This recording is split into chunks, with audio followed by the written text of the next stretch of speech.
Stand up, New York Giants fans. Let's just say this is one game we need to win and win badly.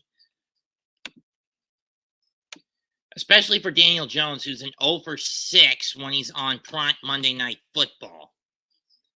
With losses to the Eagles, the Chiefs, the Bucks, the Cowboys. Twice in Dallas case.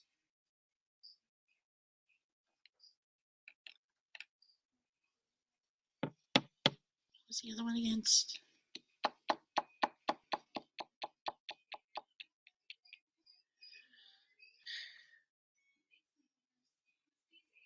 I don't remember. But in any case, Barkley and Thomas are out for yet another week. It turns out it was a high ankle sprain, not a low one, so it's even worse for Saquon. Fucking injury bug should just vanish, but I know he's not leaving until the trumpets of the angels sound on the final day. And then there will be no more death, sorrow, pain, or disease on this earth. As this old world will be eradicated and a new world will step up in its place.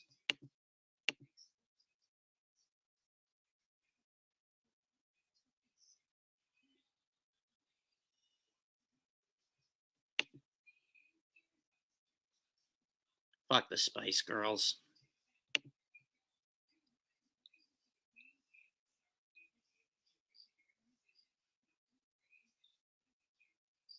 Well, congratulations, Miss Joy.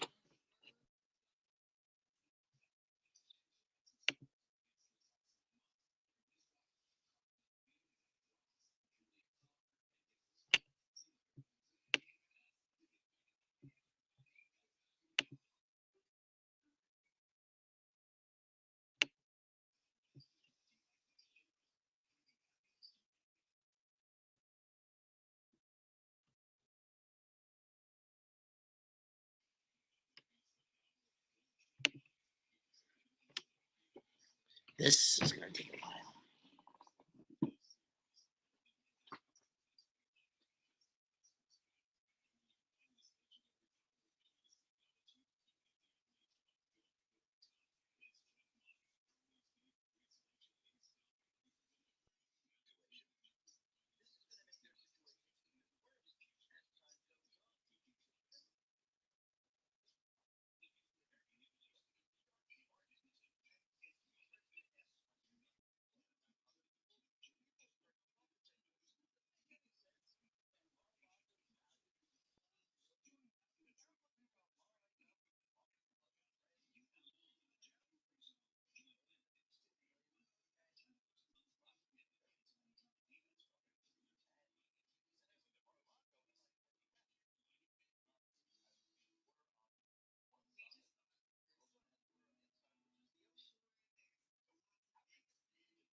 Especially, but they're also red hot and pissed after what happened in the Chief Jet game last night. Now it's the Giants' turn to step up. A team that hasn't scored a damn point in their home stadium this year.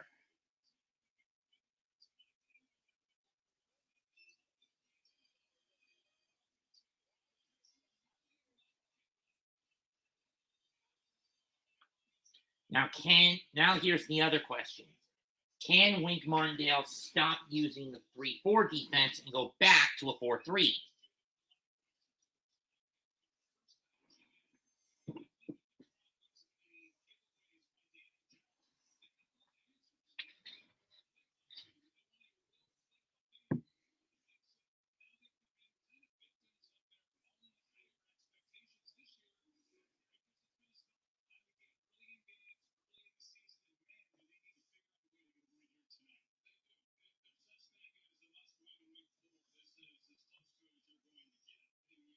Well, again, who's to blame for this?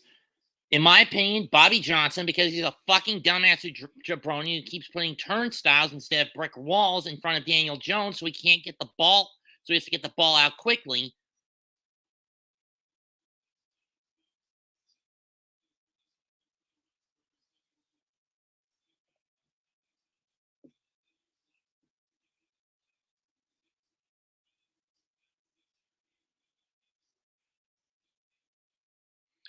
It's also on Wink Martindale's issue because he keeps going 3-4 instead of 4-3, which is bullshit.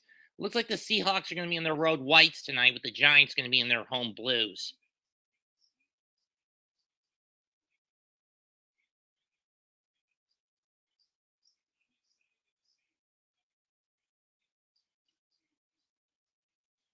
Of course, Gino, prominently known in Jersey for his time with the Jets. He was a 2022 comeback player last year.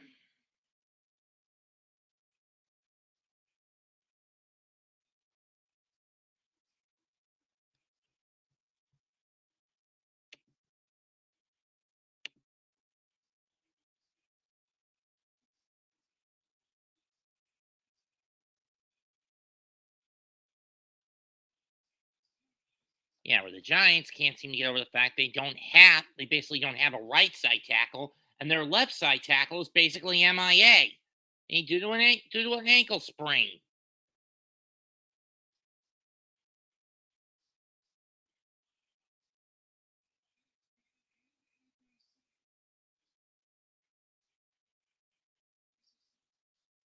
And I swear to God, Dable, if we get the same bullshit we got in San Francisco, take the playbook away from Kefka and take the play on offense and take it away from Wink on defense. That's all I'm going to ask if we're going to have any chance of winning this game. Take away the playbook from both of those dumbasses and adapt on your own time. We can't win this game through fucking cowardly conservative checkdowns. This is the shit we saw with Shermer and Judge for the better part of the last 4 years for the last 5 years prior to last year.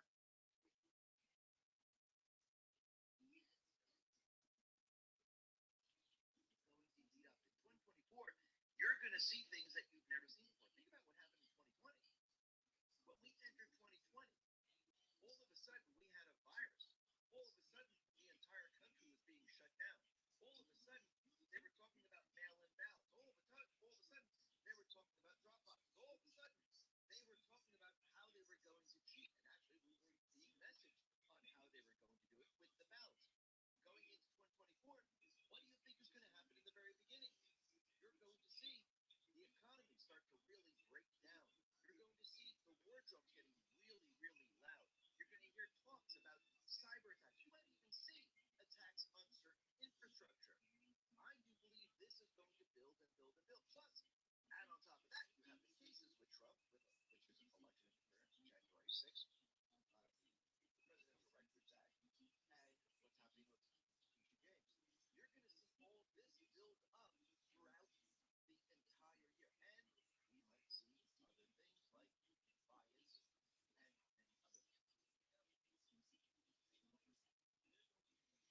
things.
Screw The Bachelor.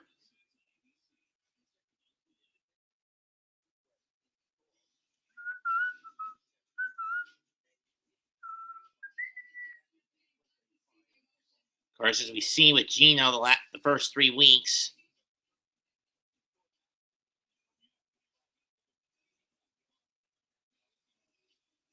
this is going to be a tough one for the Giants tonight.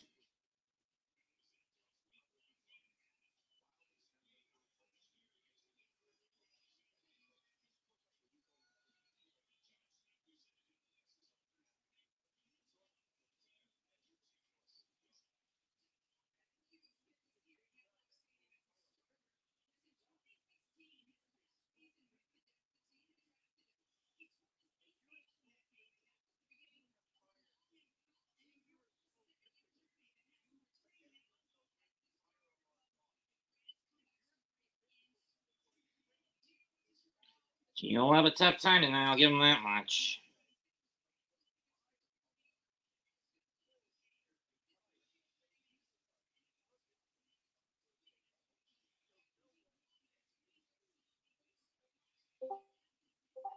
Unban you from what? My stream or from the server?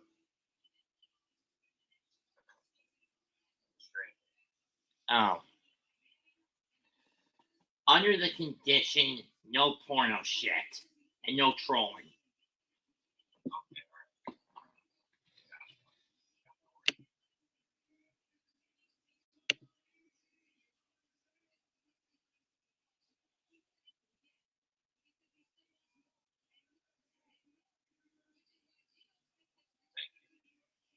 Which one was it?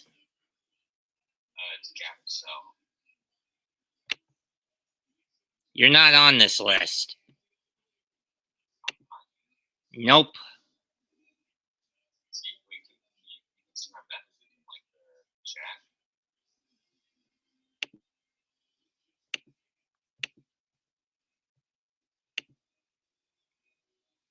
Hold on, let me switch to YouTube.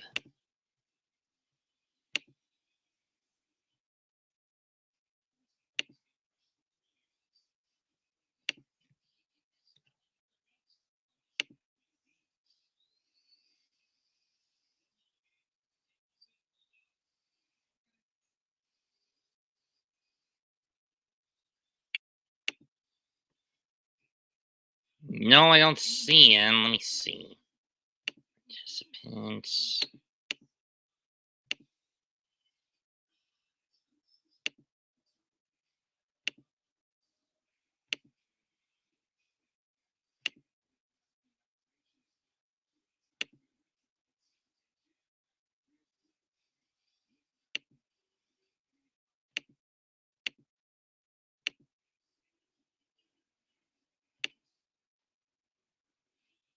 I don't see it, Gavin.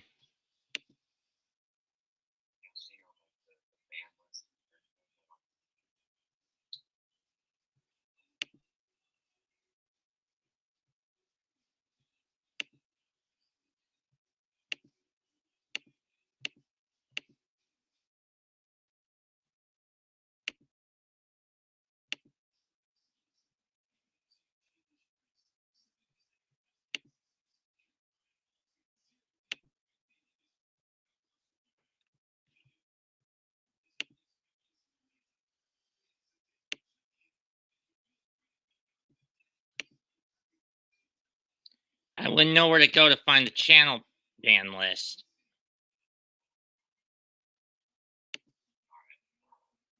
Sorry.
Well, let's get started. Okay, so that's you. I'm guessing that's you, Gavin. Wilfred Boney.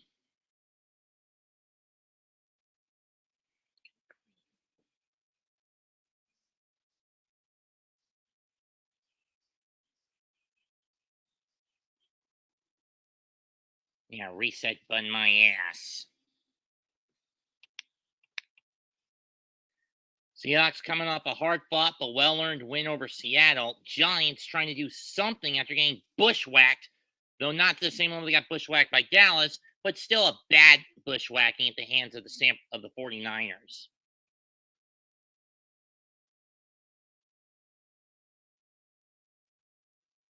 I miss Hank doing Are You Ready for Some Football?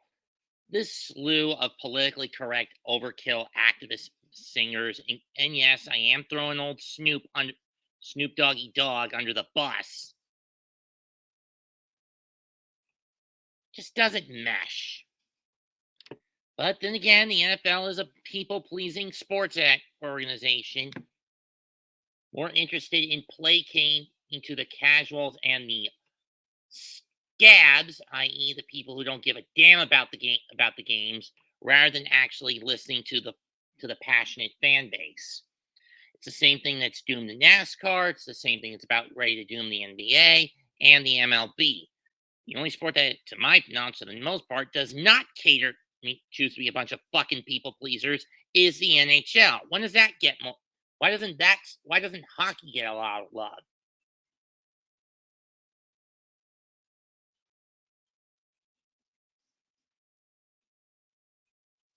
Tell me, Gavin, do you agree with me on that?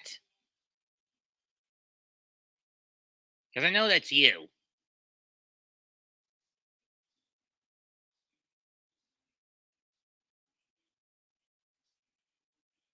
Just for the record, folks, I'm going this one alone. With my normal partner not wanting to do football calls, plus the eye injury, so he's a little doped up on sedatives. And Marcos overly distracted with his playthrough of MK1, gave in a class, I couldn't get it. I had to go solo on this. For Pete Carroll, this is his 300th career game as a head coach. From his time with the Jets, the Chargers, the Raiders. Let me double check that.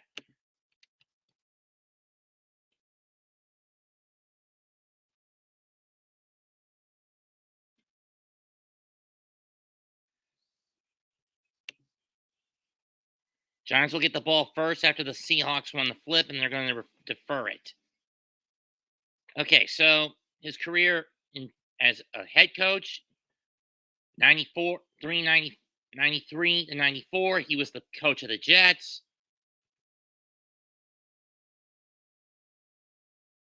Or 94, coach of the Jets.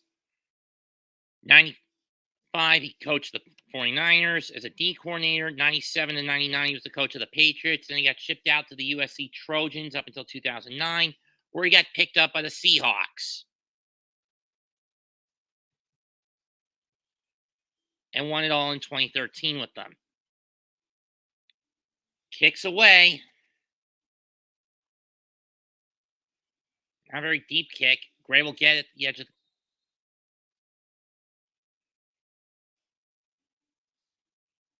Daniel Jones has not had a good year. This is his fifth year. He's 22, 33, and 1, whereas passing touchdowns are near equal to his turnover ratio, 62 to 61, respectively.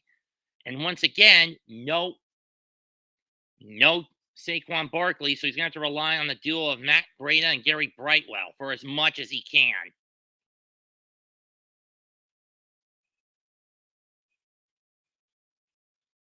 Starting at the 25, two-back set. Hand off to Breida. And he plows forward for 4. Jones has Breida, Slayton, Campbell, Hodgins, Waller, Azudu, Lemieux, Michael Schmitz, McKeithen, and Neal as his front line. Oh, God, this is going to be a nightmare. I just fucking know it.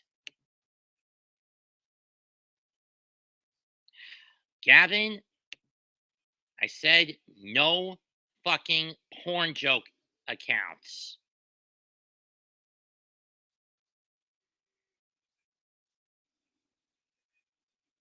Hand off to Breida again. Oh, that was Wan'Dale Robinson, and he's going to get 7, and he's going to get 8. First down for the Giants on the ground, and this is the Giants team that should be doing this sort of shit. It better not be porn related this time, Gavin. Sick bastard.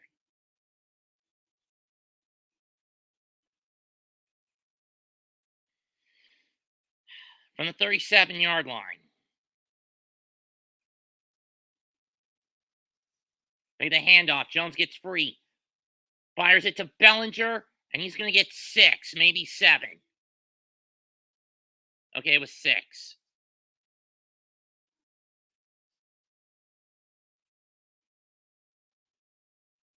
Jamal Adams in his first game back for the Seahawks had Jones lined up to get stuffed, couldn't knock him off his feet, and Jones got away and was able to get a short 6-yard pickup. First game in over a year after tearing his quad last year. 385 days since this guy was in the D lineup for the Seahawks. Breida again, he'll plow forward, get the first down at the 49. Pickup of 6. Defense for the Seahawks, Devont Jones, Sherian Reed, Uchenna Winshew, Devin Bush, Jordan Brooks, Bobby Wagner, Boy Nape, Devon Witherspoon, Quavon Diggs, Jamal Adams, and Rick Woolen, I believe that's pronounced.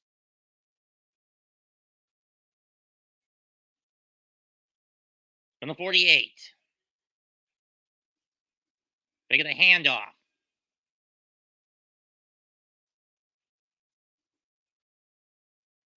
Campbell gets 2 as he gets clobbered at midfield by, I believe that was Adams.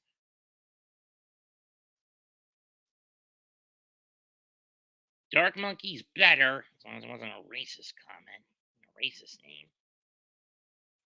which I think it is.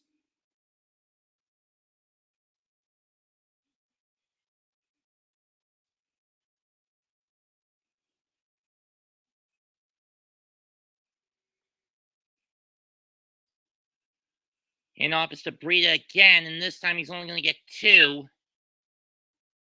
Third down coming up.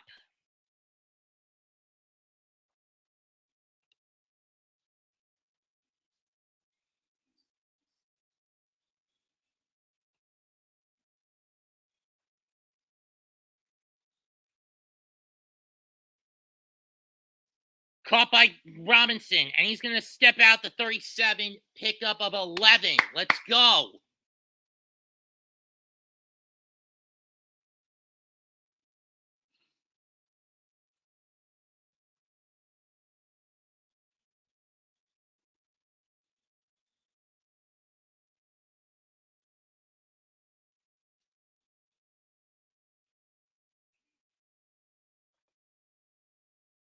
Or 12, I should say. He got to 36.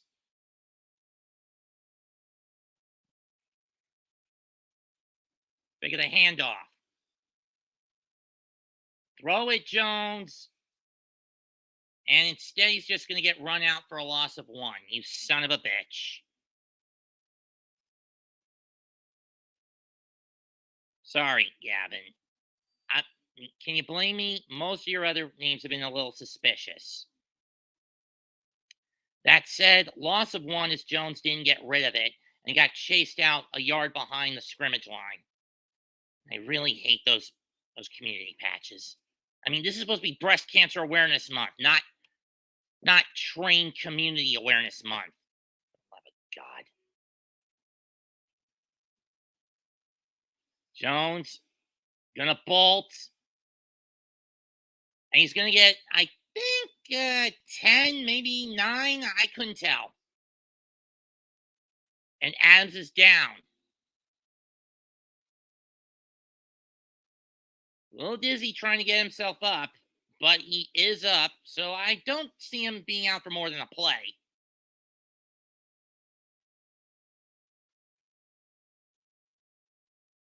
But if he, let's see where he got hit. Oh, that's gonna. Can you say concussion protocol? He's gonna be out for the game and all of next week. And in my opinion, they should. I think for safety precautions, Pete Carroll should take him out of the game and just put him on concussion protocol for a week. I mean, that has gotta hurt. So Jones ended up picking up 8. It's on the 29. 3rd and 3.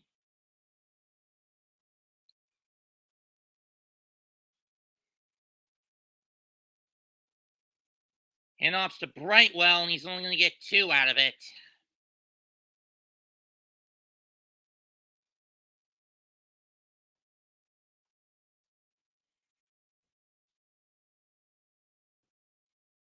Oh, God, the jinx is in. Marcos, you had your chance to help me earlier today. You blew it. Okay.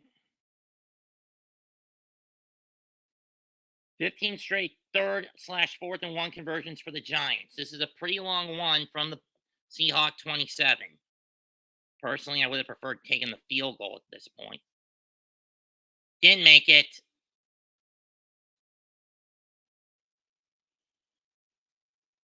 He didn't make it.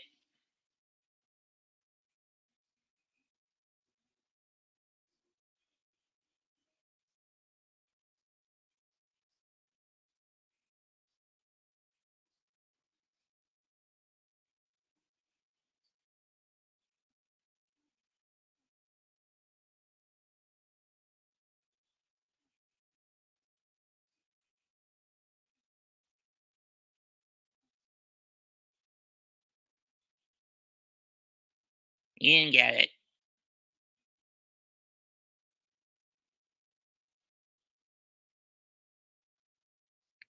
You son of a bitch. It would have been better to just play that one safe. Instead, the Giants blow that drive. 6 minutes, 15 seconds wasted on a turnover on down to the 27.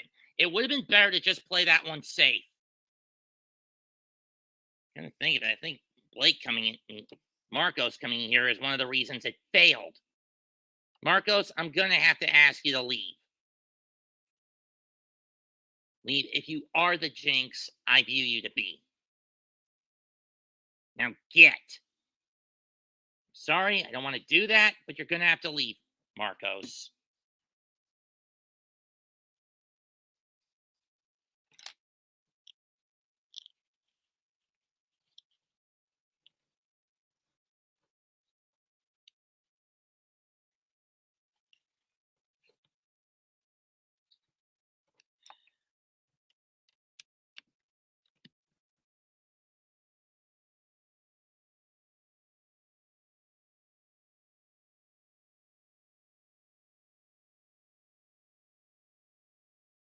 Get out. Get out.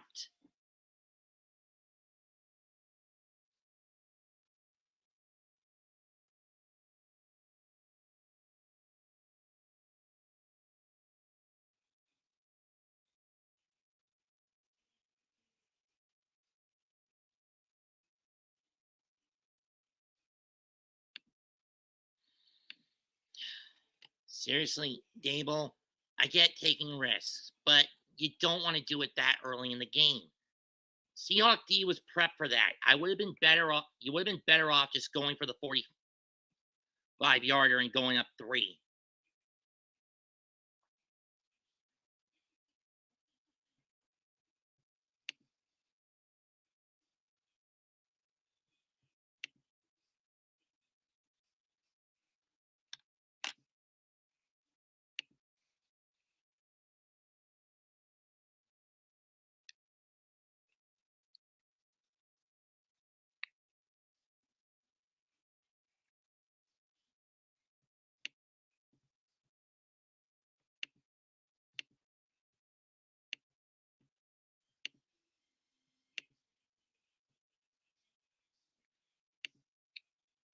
Marcos, I told you to leave. So just get out, okay? Please, just get out.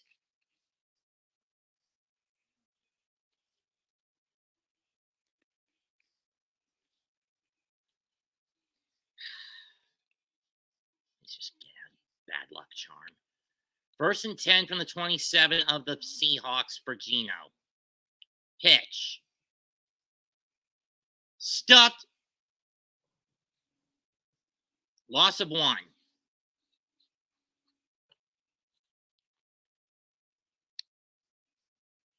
What? That's bullshit! He was down! How is that a touchdown? That's bullshit! Ref ball right out of the box! Challenge this! He was down by contact!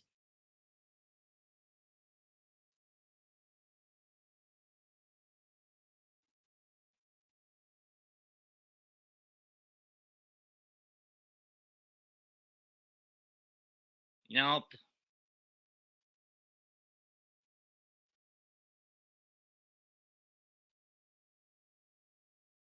Nope. It's gonna count.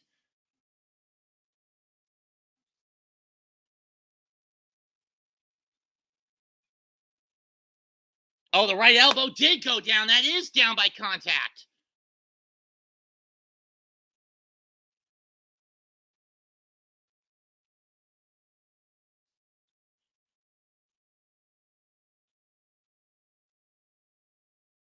Remind me to kill these referees for how stupid they are.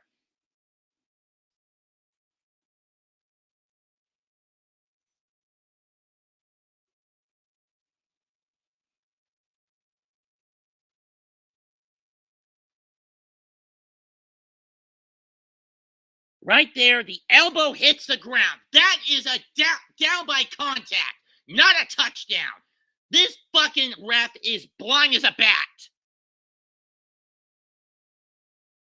If dirt comes up, that's down by contact, not a touchdown. I'm gonna punch this fucking ref if he doesn't change it. It's clear cut. That's down by contact.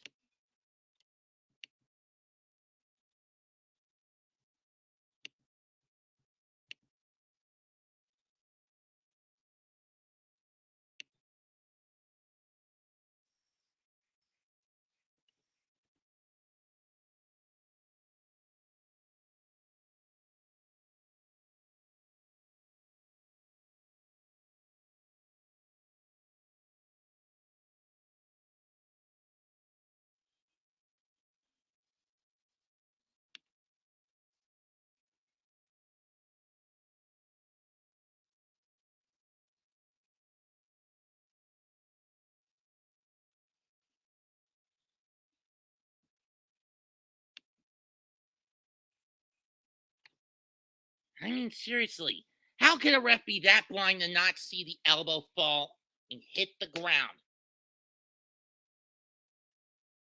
And if this ref holds the call, fuck you to death, you stupid ass referee. You fucked over the Jets last night. Wouldn't be surprised if you fucked over the Giants tonight.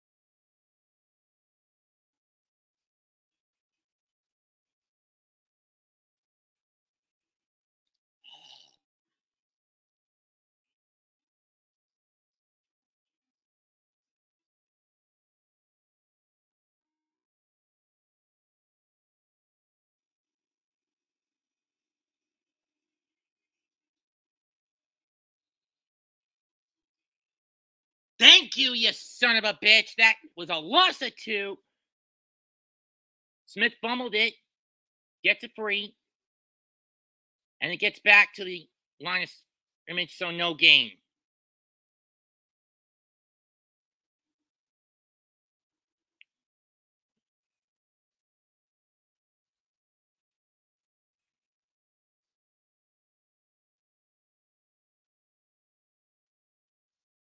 And unfortunately for Jamal Adams, like I guess, he's on concussion protocol. He's not coming back for the rest of this game, nor is he going to play next week for the Seahawks.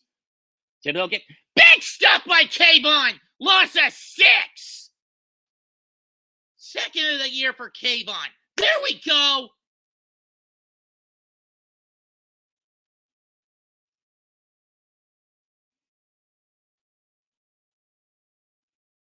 Taking advantage of the missing starting right and left tackles tonight.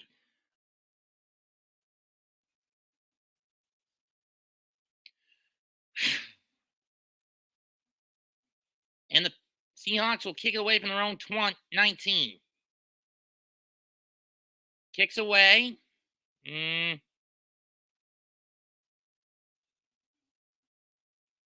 fucking muff. I don't know who's got it. Giants have it.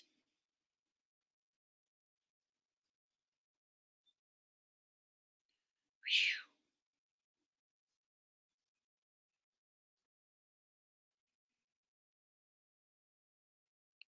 So they'll set up shop at the 33. I mean, not the worst field position to start the second drive, but it'll have to do. Near muff by Gray, but he was able to cover it up.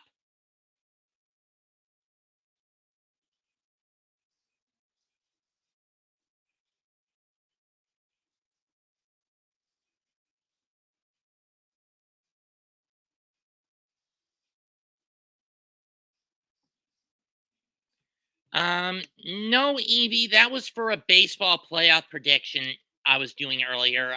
Jose couldn't come in because he passed out earlier this afternoon, cut himself open above his right eye, and had to go to the hospital to get stitches. I was asking if you would want to come in for to help me out as a substitute, but Darwin filled that role for me tonight. That's what that link I gave you earlier was.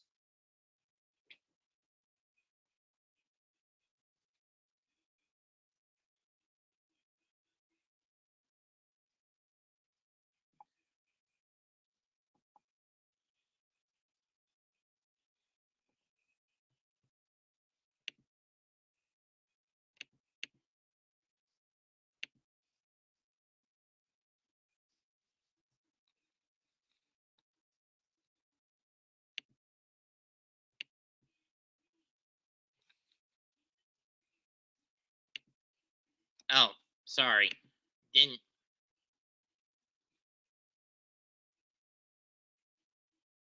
know that. I mean, I knew Gabe had a class, so he couldn't do it. I was giving Jose time to recover. We'll be back in action on Saturday for our picks for Destruction and Ryogoku.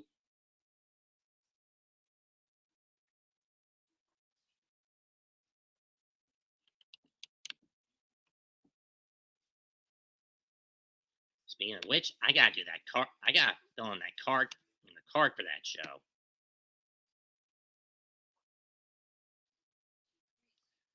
Let's see. Edit content.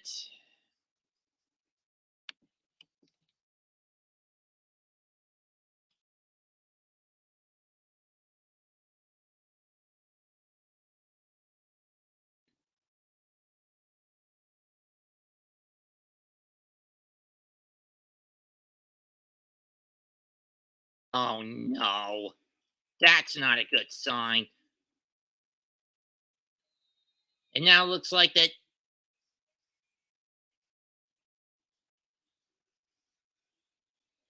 Jones going to get away. He's over the 30, 40, gets 40, 45, and down midfield for a pick of a 17. I think Lemieux does better as a center, to be honest. Bresson serves better as a center, to be fair, not guard. If I had to guess, Schmitz is out with a concussion now.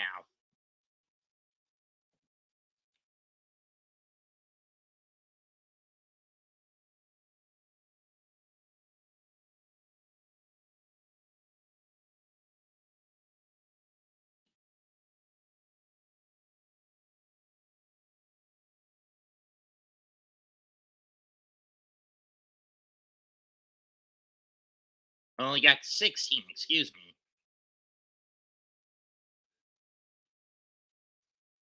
Gets the catch, caught by Waller, but he's only going to get about 5.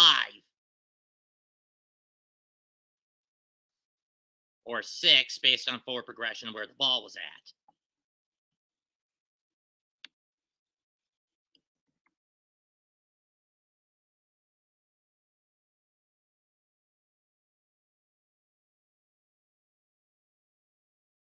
Good for Bishop on. And Jones is going to get sacked. Neil, you fucking idiot. Witherspoon with a loss. Let's see. It was on the 45. 1, 2, 3, 4, 5, 6, 7, 8, 9. Maybe 9. Oh, 5. Loss of 6, actually. And that ball slips through the hands of Darius Slayton, incomplete. Giants will have to kick it away. My issue with their kicker with Jillian on the other hand, is he's got too high of a booming kick. And more often than not, when he punts, it leads to touchbacks. So once again, the Giants will have to get rid of it. The Giants are going to have to get rid of it.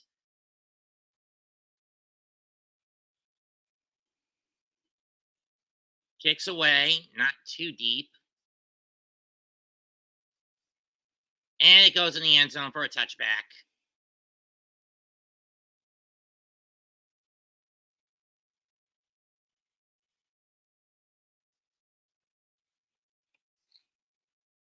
Yeah, Seattle laughed all the way to the bank with the draft last year. With the draft this year. And all they had to do was give up Russell Wilson, who has been pretty horrible as the Bronco quarterback, to be perfectly frank.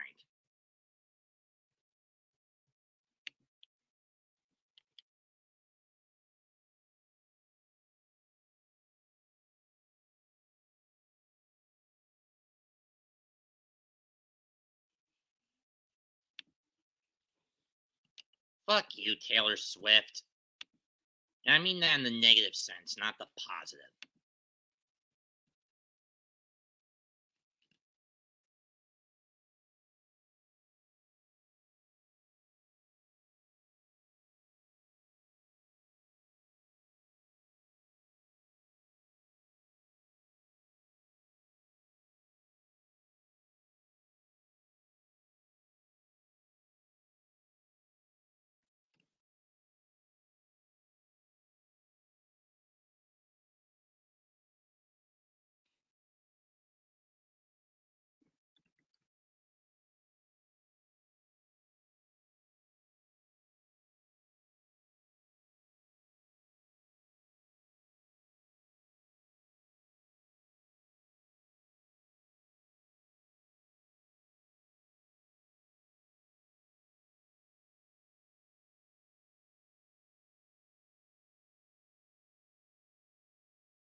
Yeah, and like I guess, Jamal Adams out with a concussion for the rest of the game. To be fair, best option.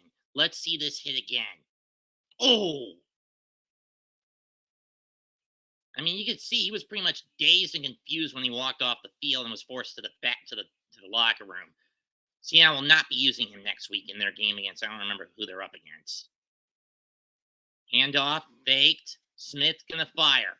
Caught by Noah Fant, and he's gonna get 13.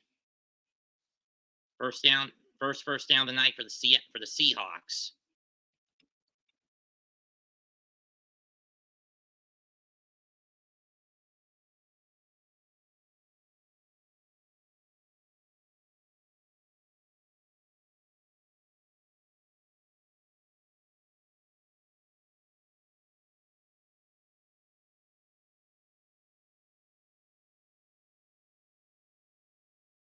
He was going to throw a bomb.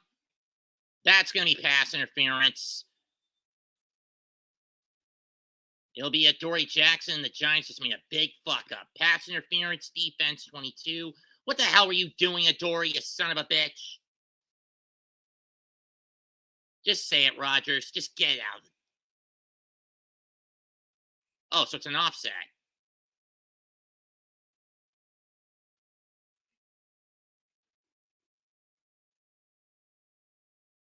Okay, so there was holding on the offensive line of the Seahawks, and Jackson busted for a pass interference call. So the penalties are canceled out. I can live with that. And so the penalties cancel each other out. But we got another Seahawk down. This time it's number 60. Probably looking, based on how he's sitting, looks like a knee issue. He was holding up Dexter Lawrence. But I do see how this could have been considered. But but it was clear as day that the penalty on Jackson would have been more egregious. Right there and right there.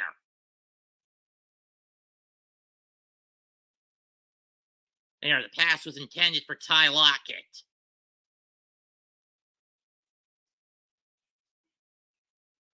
And it looks like he's re-aggravated that calf injury based on what he's doing. But at least he's getting up on his own power, so that's at least a good sign for the Seahawks. But it's only the third start for Phil Haynes in the last 2 years.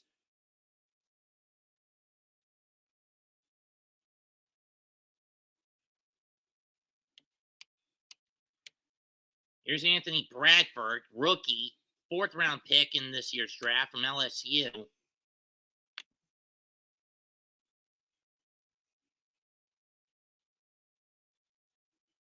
Great, we got another troll. Oh, screw you, you Harbaugh bastard. Wannabe Harbaugh. Hand off.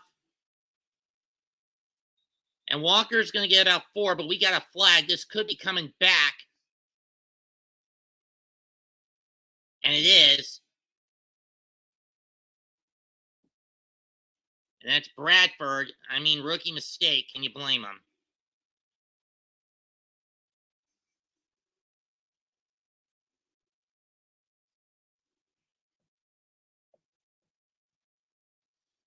Right there. What was he cutting off? Ojolari. It was Aziz he was holding on to. So it'll be 1st and 20 back at the Seattle 23-yard line. Going to change the play at the line. Play clock at 5. Pistol formation. 2 to the right.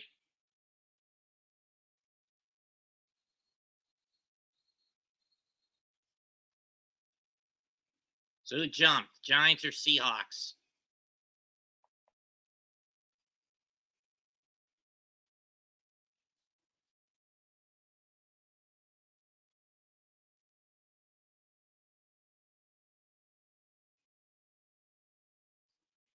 So that's Evan Brown who got busted that time.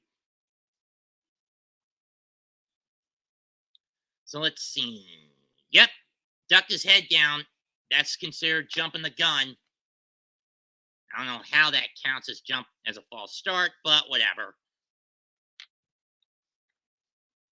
They should make false starts of just going over the line before the ball snapped instead of just twitching. Either way, now it's a deep set, no backs option for one back set option for Geno, 1st and 25 from their own 18. Geno gets away from 1. Spins out a 2nd. Finds Lockett, we got another flag. This could be offensive hold. This probably will be holding again on the offense, and this is going to go back and go half the distance.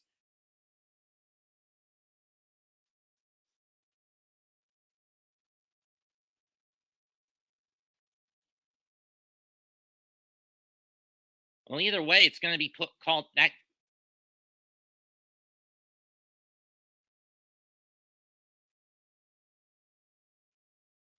That's Metcalf, another 10-yarder. That's going to push the Seahawks back to the 3 or half the distance to the goal. Technically, this would be half the distance to the goal, and it would basically push the Seahawks back to the 7. But that was an easy call to catch, but that was pretty easy to bust. Either way, first, and this would be either 30 or 25.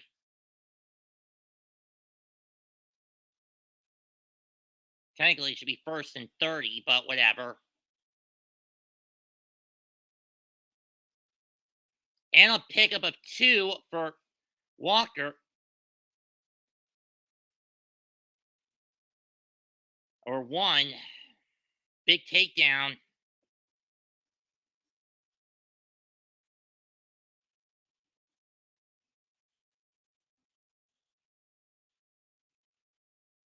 By Cordell Flott with the takedown.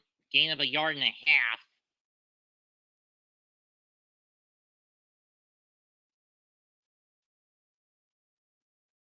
Gino fires. He's got 13, and he's going to get, let's see, he was on the 22. 10. 3rd and 8 coming up.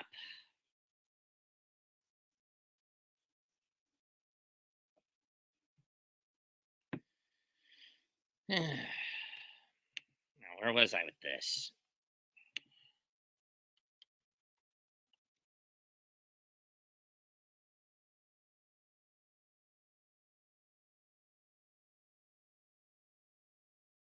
On the 34.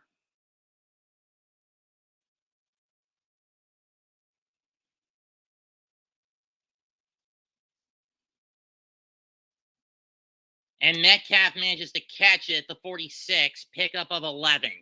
And of 12. First down, Seahawks.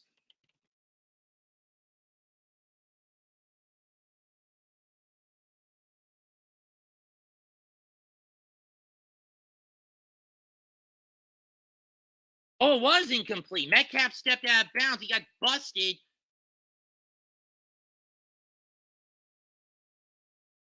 Never mind then. Right there, foot out of bounds. That's against Seattle. No pickup. So they're going to have to get rid of it.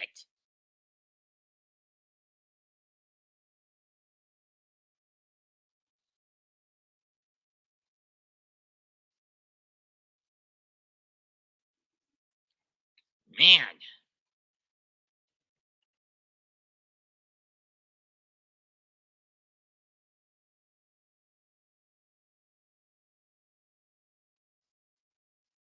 Michael Dixon.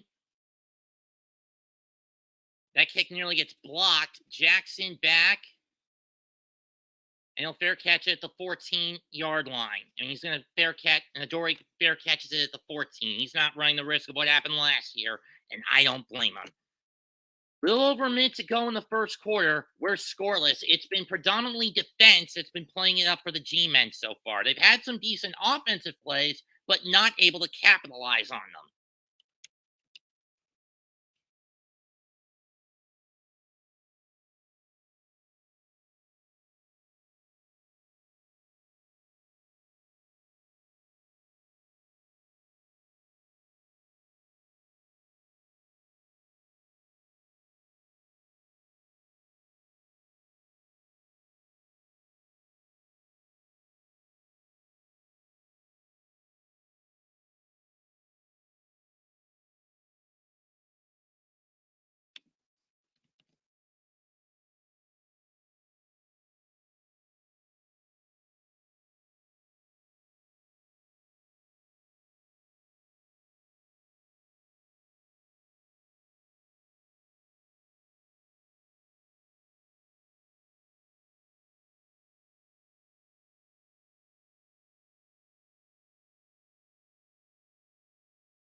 Tuesday, the MLB wildcard round start up. It'll be Toronto against the Rangers and Rays on ABC. Every other game on ESPN. Blue Jays Twins, Diamondbacks Brewers, and Marlins Phillies with their first games. Keep in mind, wildcard rounds are best of 3 in baseball. Divisional round best of 5, and League and World Series are 7. Shotgun setup, Brightwell alone back in the backfield with Jones. Ball at the 14. Jones hasn't had that bad a night to start. He's going to swing it to Robinson. He'll get across the 15, cross the 20, step out to 25, and get across the 25 and step out after a pickup of 11 or 12. Wandell has been the main target tonight for the Giants so far. Let's see how it pans out. 90 seconds left in the first quarter. And we are scoreless. Offense, it's been Giants, at least for the most part so far. Whereas they've been getting most of the major plays, where the Seahawks have been plagued with penalties. Giants did get a penalty, but it was an offset. But the penalties offset each other. First down, pickup of 11, first down 25, Brightwell in the backfield.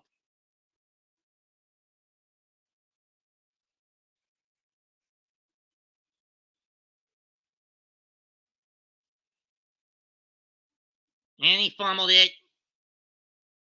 Bobby Wagner, 10, and he's going to be out to 7. You son of a bitch. Good fucking grief, Jones. I didn't want to see Danny Derp again.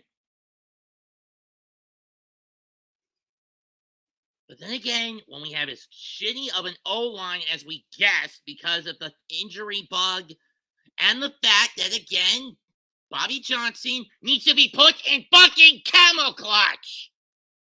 24th career fumble and his 62nd in turnover overall. I mean, why not just hand it off to Brightwell and get the play over with, you son of a bitch?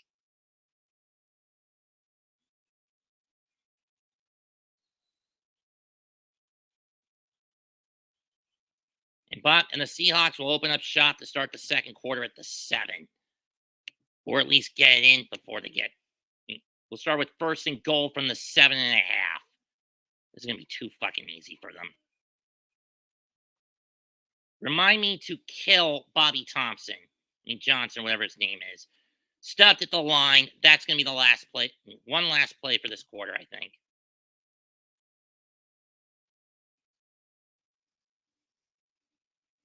I mean, honestly, Jones. Seriously, Jones. What the fuck, you son of a bitch? I thought you got over this last year. Why are you reverting back to the derp this year, you piece of shit? Second and goal from the 7. Shotgun setup. Smith gets it off. Gets away. Fires. Metcalf's got it for a touchdown with no time left in the quarter.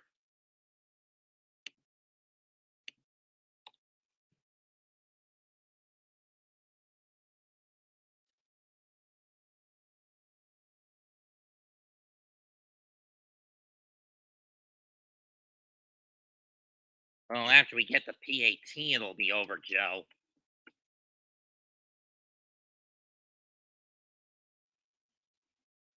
Seriously, Banks, pay attention to that shit.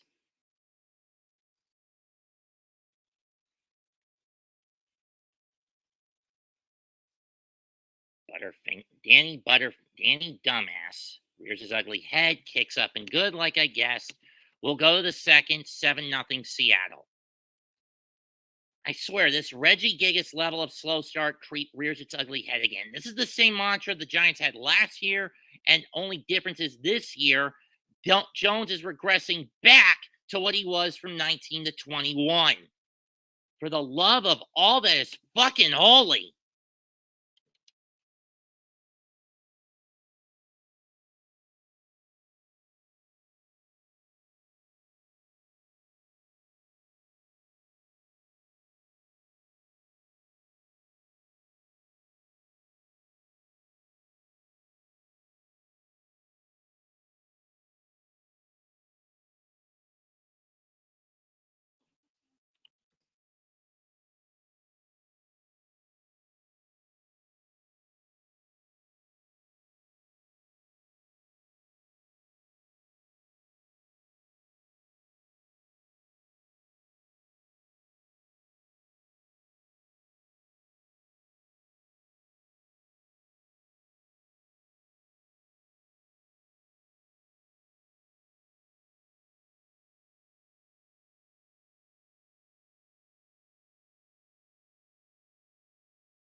There.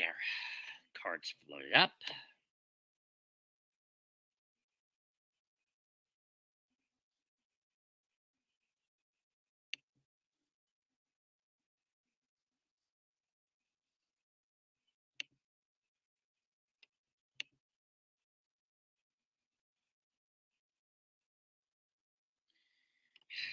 Okay.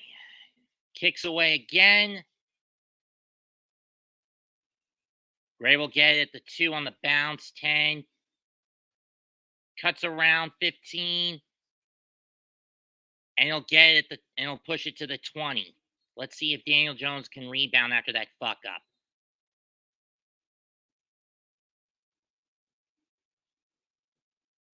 Entering week 4, the Giants have had their fewest first half points since 1939.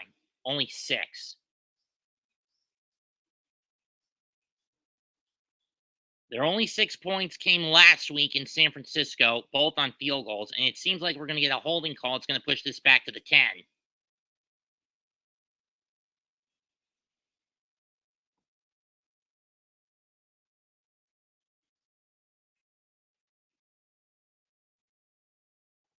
Close enough. Guilty party is Gary Brightwell.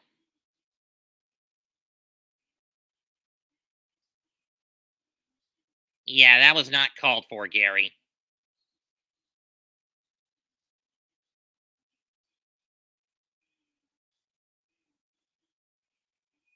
But then again, special teams have always been an Achilles heel for this squad. From the 10. Big the handoff to Breida. Jones will get 3. 2nd and 7 coming up.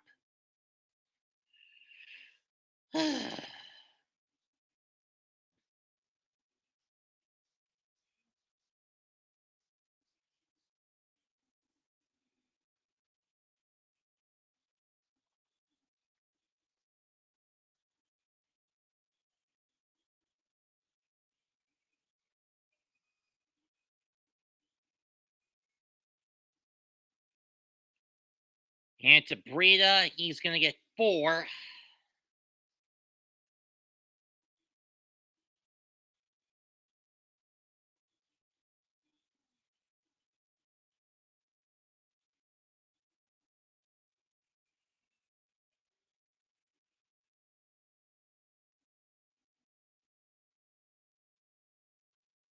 He's going to lob it to Breida. He's got it. First down to 38.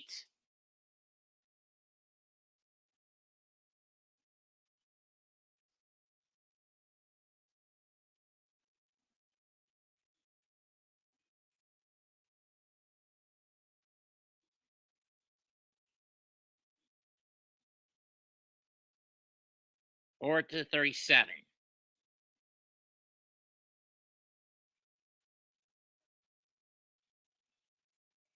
No, 38. It was.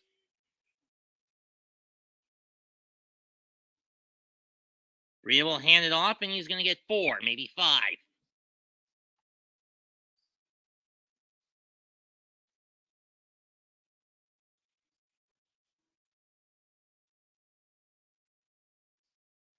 Seahawks have allowed 300 or more passing yards in their first 3 games, but with Daniel Jones, I don't think that'll be the case. And Breida's going to get swallowed up. Loss of 6. Loss of 8. He's going to get swallowed up. Loss of 8. They saw it coming. Would have been better to just get rid of it.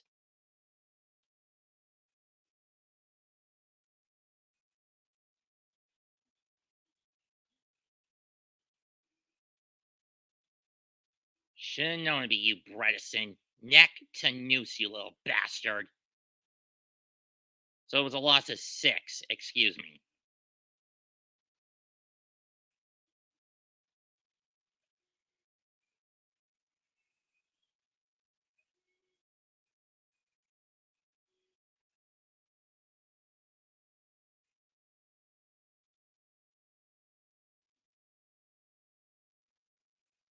And he just gets rid of it. What were you thinking throwing that way, Jones?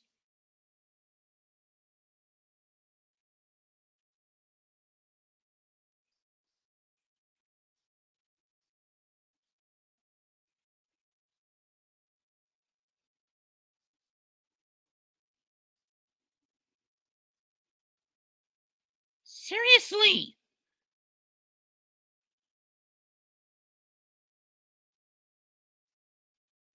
Fair catch at the 17 for the Seahawks. I mean, seriously, Giants, wake the fuck up and we got a flag. What's the call? Probably a hold on the kick team.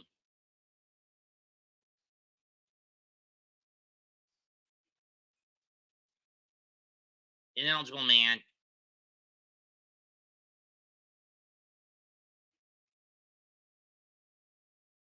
So that moves the ball to the 22 of the Seahawks. 11:54 left in the half. 7-0 Seattle. Seriously, Giants. I mean, I'm going to be blunt, Gable. Take the playbook away from Kefka and adapt. It got you the win in Arizona. Do it against Seattle, you son of a bitch.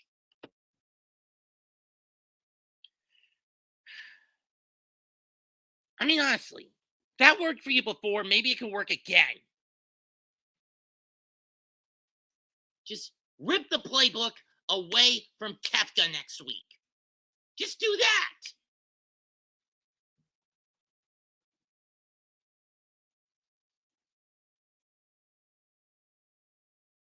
It's simple logic.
Seriously, Rhodes and Uso fighting over the tag belts. Cody was basically stigmatized as a tag wrestler. And Jay has always been a tag wrestler. Why put them in against Judgment Day?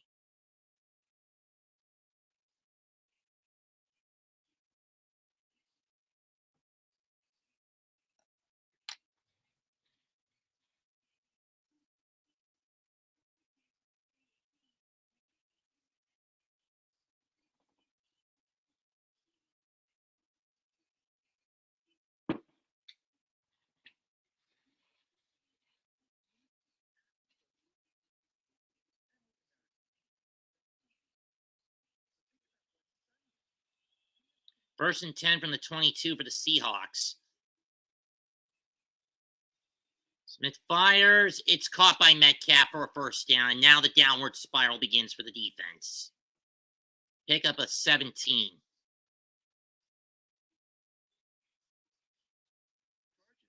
And I put emphasis on a downward spiral because once this team starts losing its funk offensively, the defense is sure to follow. Saquon, you better be back next week for Miami. Fuck the injury bug, and the day that the final day of this plant comes, that bug is finally going to be destroyed once and for all, killed off once and for all. We got a flag down.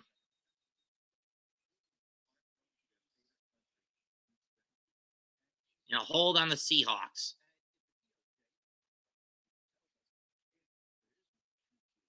It's Kobe Parkinson who got busted.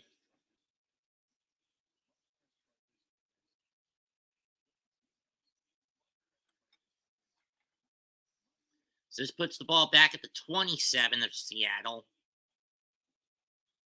Or 28.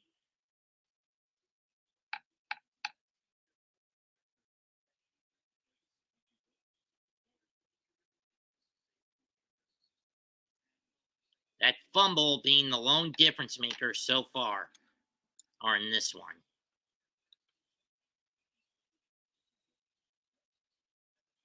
I think it took forever for the Giants to get their first turnover of the year last. Screen pass and a pickup of about 10 or 9. Shane Waldron, in his third year as the Seahawks O coordinator, he was a Rams assistant from 2017 to 2020, was part of that 2018 NFC champion team. He was their staff as part of their D staff. He's been moved to O coordinator this year. From the 36, Seahawks been going air crazy, not much on the ground.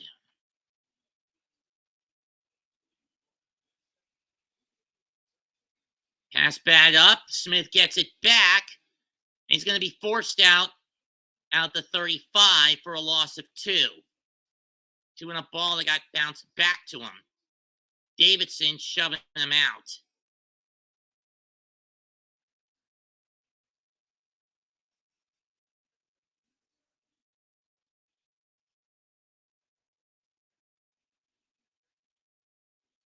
Third and 13.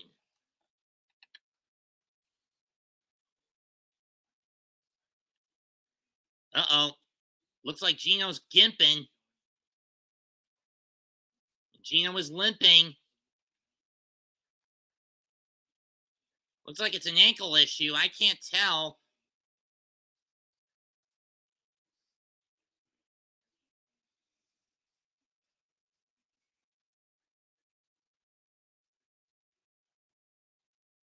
Ooh. Yeah, that's an ankle issue. Isaiah Simmons landed flush on that damn thing.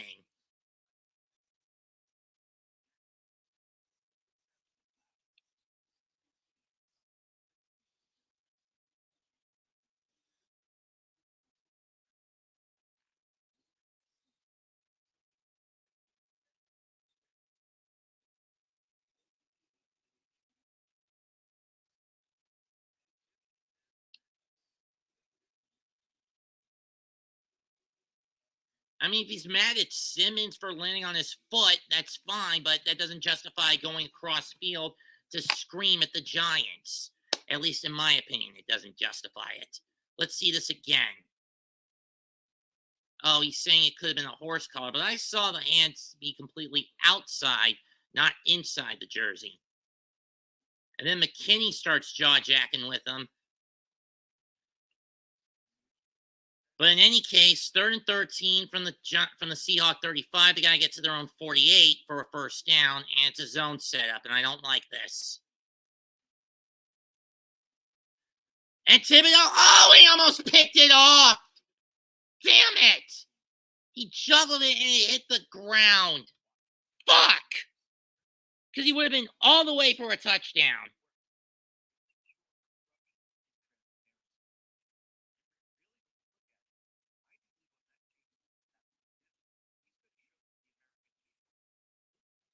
If he just stayed focused, he would have gotten it.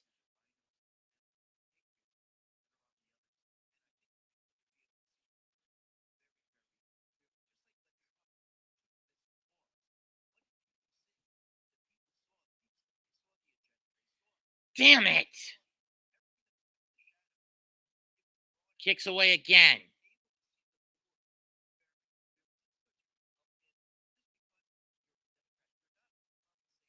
And this is just going to stop at the 4. I don't know why not just catch it. Dumb move. I mean, stupid move by the Giants on that one. 63-yard punt, and it's downed at the 4-yard line. Son of a bitch. Hi, Raph. You want to hop in?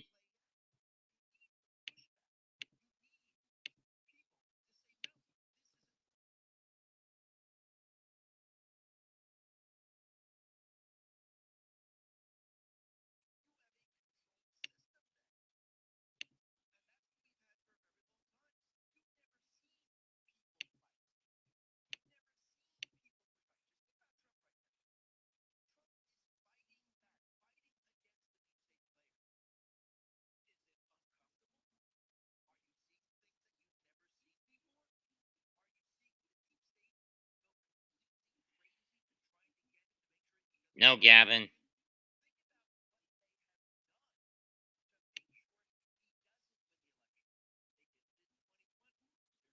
cannot.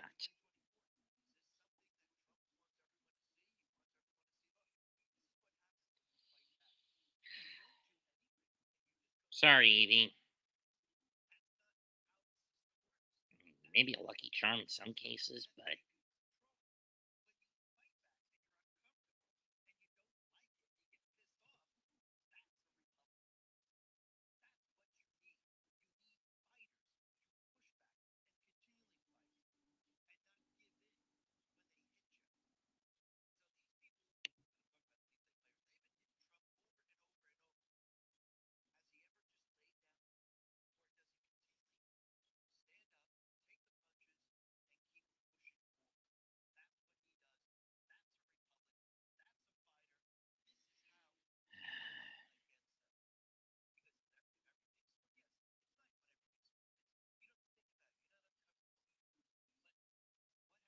where's the imagination station or the room of consequence when you need them?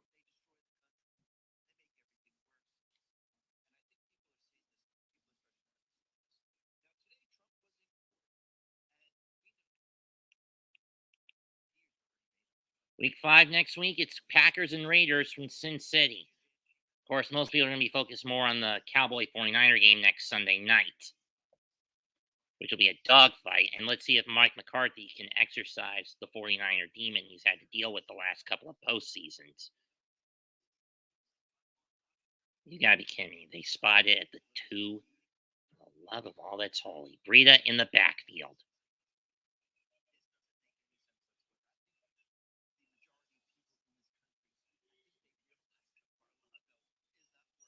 Well, Breida will get 4 as he stumbles across the 5. That gives them Giants at least a little breathing room for punting, but not much.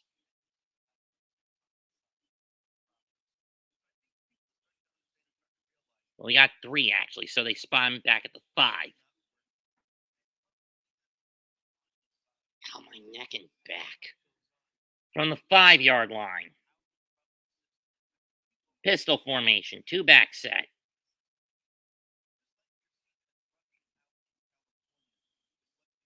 Caught by Campbell, down at the 15.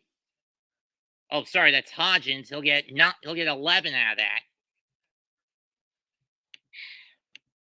Hey, Evie. Hey.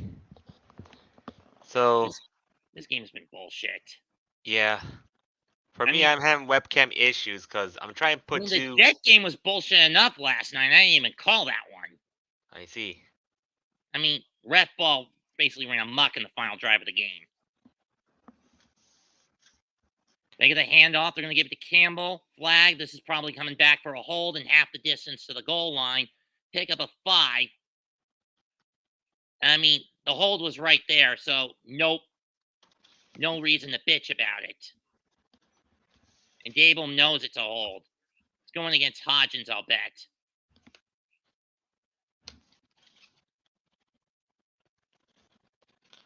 So, like, I was at a TCG event yesterday, so I met the voice actress of Lily, the voice actor of, the guy who's the new Iago. Barrett. Yeah. I met Johnny Young Bosch. Christina V, albeit briefly. Charles Martinet, Roger Craig Smith. And yet, also I met the voice actress who did the birthday convention. First and second and 5 from the 21. Oh yeah, I met the voice actress who did. And is not really going to get anywhere. Maybe a yard past the line of scrimmage, but that's about it. Yeah. That was quite well. So, do you got any loot during Collectathon or no? Collectathon, just a Full Metal FMA album. Full Metal Edition FMA album. Yeah, for me. Since 2018, the Giants have been shit without Barkley in the lineup. 17.5 points on average to 20.5 20.2 when he is in the lineup, both in wins and losses alike. 3rd and 4 from the 22. So there's no cosplayers in Collectathon, are there or no? There are some, but not a lot. Catch caught by Breida, 30, 35, 40, and he's going to step out the 44. Pick up a 22.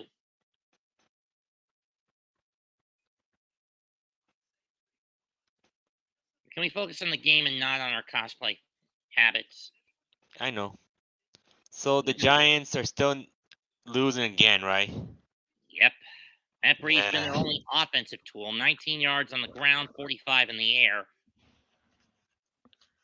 They're going to give it to Brightwell this time, and he gets plowed, but not before he gets at least 1 yard by Witherspoon. So far, it's been predominantly a defensive game. The only difference, a fumble by Jones that was recovered by Avi Wagner and eventually led to a touchdown for the Seahawks to end the first quarter. Jones fires, caught by Hodgins. He's going to get 5 before getting waffled, pulled at midfield. Or 7.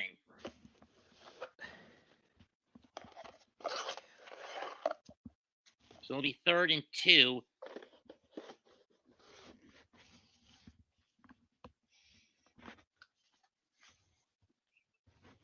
From the 48.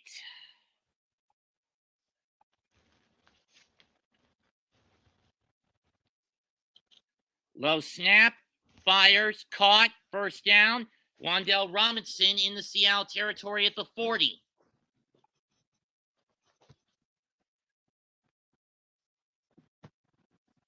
Oh, back and neck.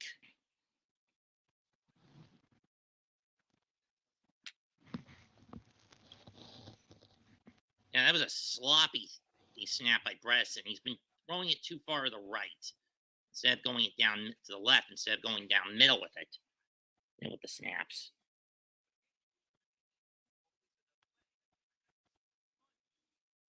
What the hell were you doing with that, Jones? Lost at 10. Seriously, what the hell was that, Jones? Either one of the Giants players. Yeah, he tried a screen pass to Paris Campbell, and it backfired. Sure, Campbell caught it, but he went backwards with it. Devin Witherspoon read that one like a book. Or maybe a loss of 9. But that said, what the fuck were you thinking with that pass, Jones? Loss of 8. Don't do that again, Daniel, you dumbass. Again, because. And I. 2nd and 18, it's caught by Hyatt, but he's only going to get 3 or 4. Witherspoon was the 5th round pick from Illinois for the Seahawks, who they got after that trade to Denver, the Russell Wilson trade that moved Wilson to the Broncos in exchange for some draft capital last year. And Witherspoon is a jackpot draft capital piece. Not gonna lie. From the 45.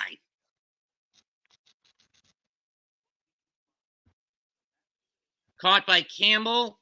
Gets free, and he's going to go down to 36.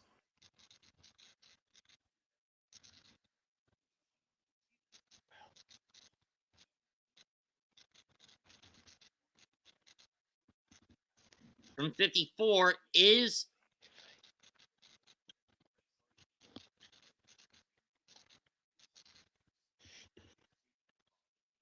here's Gano. Let's see if he can make some points. This is from 55.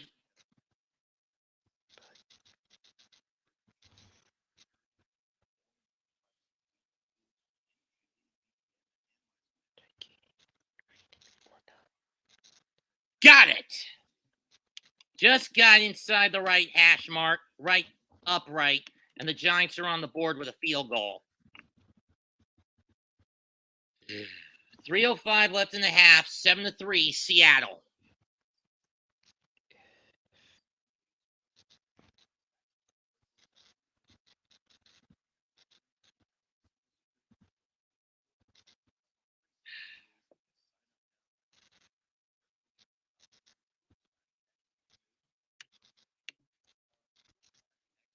Like I said, rough night for the Giants.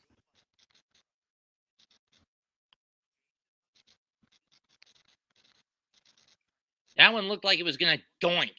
like it did for Zerline last night. But even if Zerline's kick didn't doink last night at the end of the half, the Chiefs still would have won. Get down to the 2, take a couple of knees, burn a timeout, and kick the 20-yarder to win at 26-23. True or false, Evie? I could say the latter. When in that case, you're saying false. I was saying true in that case for last night. Had Zerline's kick not doinked, it would have been a tie game going into that final drive for the Chiefs, and they would have just run. Mahomes would have stopped at 2, taken a couple of knees, burned one of his timeouts, and then burned two of the 3 timeouts, and then kicked the field goal to get the win 26-23 because there wouldn't have been enough time left for Wilson to fire it down the field for the win. True or false? From your side, it's true. Thank you. That's what I wanted you to say. Yeah. Because I didn't understand why you were saying false when that was completely true. Yeah. But when I say the latter, that means I'm going through your side, you know. In that case, you were supposed to say the former, not the latter. Yeah, the former, right? I keep getting confused with formers and ladders often. So Geno Smith is in the tent getting his ankle looked at. If that's the case, that brings in Drew Lock.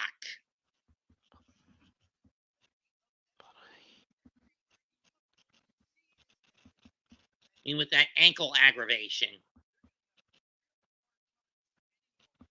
Either way, the Seahawks would still get the ball all to start the second half since they elected to defer when they won the coin flip.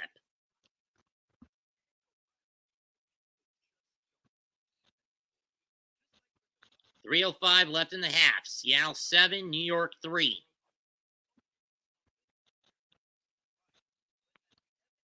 Drew Lock is armed and ready to go, and it looks like Pete Carroll will give him the green light when this drive starts for the Seahawks.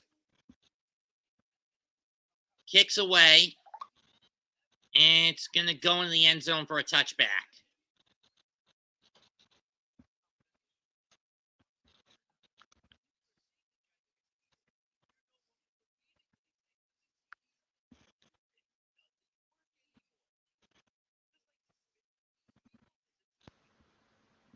Based on what I saw from when Isaiah Simmons landed on his ankle, it's gonna be something like an ankle sprain or something.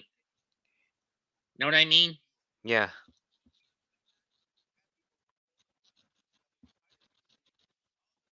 First and 10 for Lock from his own 25. Throws on the run, but it goes wide, incomplete. That was intended for Walker or for Quinn. In 24 games, Drew Lock is 8 out of 13 with 25 touchdowns and 20 picks. He was picked second in the 2019 draft.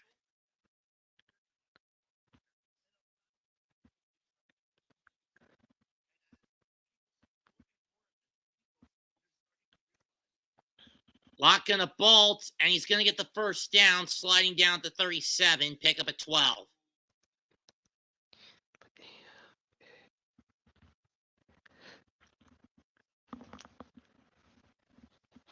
Giants look to hold down the middle for that one.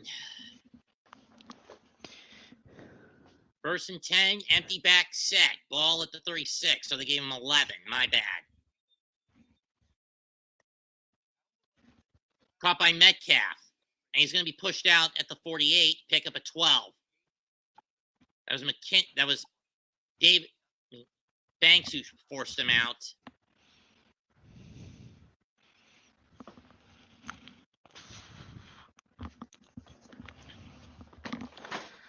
And we're going to go to the to the 2-minute warning.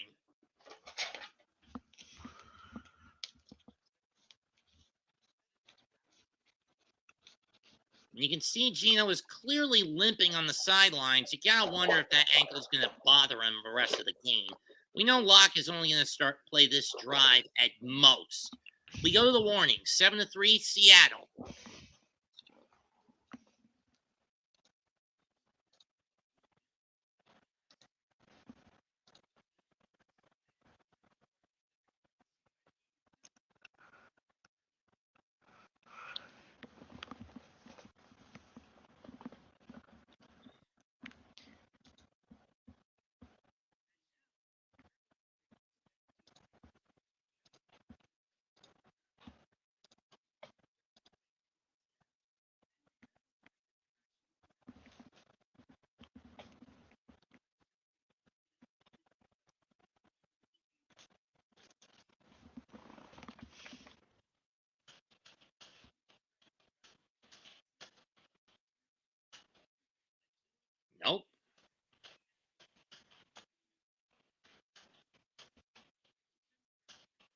which does not surprise me that they're trying to censor everyone in Canada. Know what I mean? Yeah. You still collect sports cards? No, Not I really? basically gave away most of my Yu-Gi-Oh cards. Yeah. Well, I got some of my Pokemon cards getting graded, but it's gonna be around this week or next week once my cards are coming back anyway. Well, in my case, all but about 700 or 800 of my Yu-Gi-Oh cards I traded away for some money. I gave up for some money. Yeah, you had to save some rare cards like I do. Because when, graded Well, cards, actually, most of my rare cards were basically mixed in with the common bulk. Unfortunately, the only cards I still have are about the 700 or 800 I had left, and my decks. wow. Yeah, for me, I had to sell a bunch of my bulk Pokemon cards and Yu-Gi-Oh cards since I need to get some store credit anyways. Cause you know me, I need to save some money.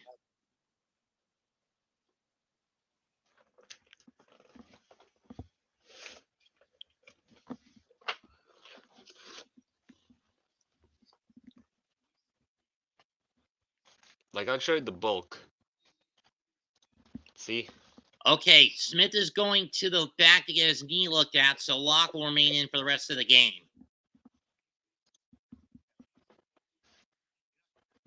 Drew Lock was a draftee from Denver in the same draft year as Jones, the 2019 draft, ball at the 47 of Seattle. Remember, the Seahawks will get the second half kickoff, so it doesn't really matter what they do. Throw too wide. That was intended for Lockett. Incomplete.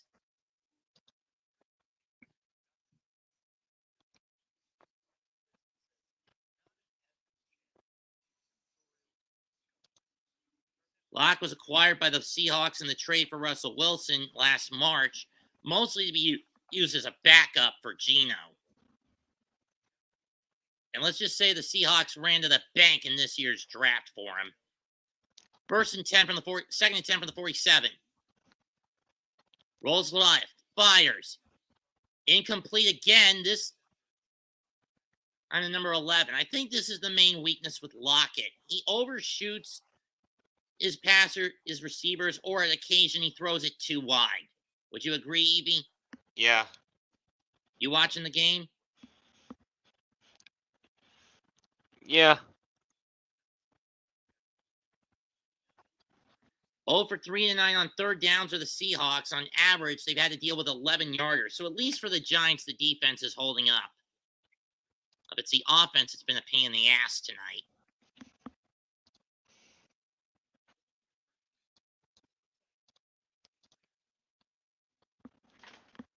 First down, 20, 15, 10, 5. He's in. Touchdown, Seahawks.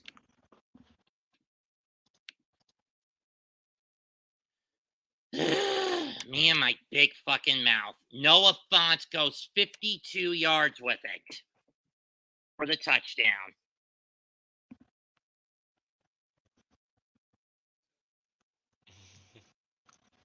Hold it, hold it, hold it, hold it. This could come back.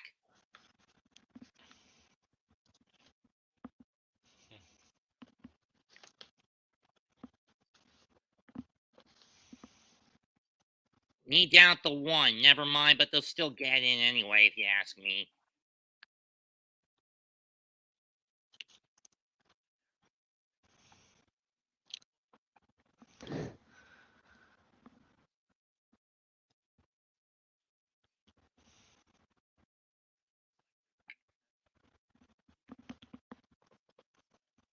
This is going to the booth for a review.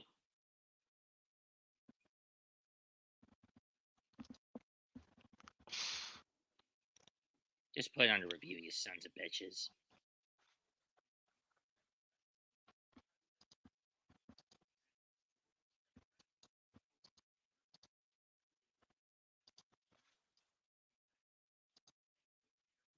Well, they're just going to drive it in anyway, so this is kind of a moot point if you ask me. You know what I mean, Yeah. Evie? Yep. More like the 1.5, but that being said,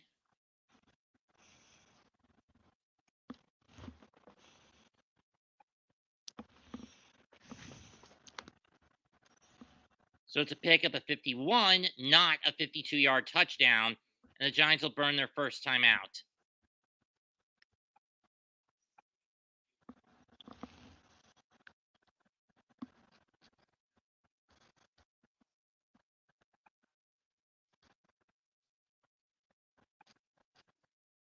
With a $1.42 to go in the court in the half.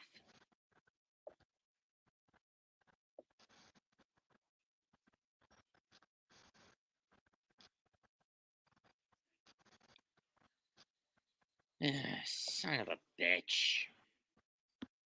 Am I right, Evie? Yeah.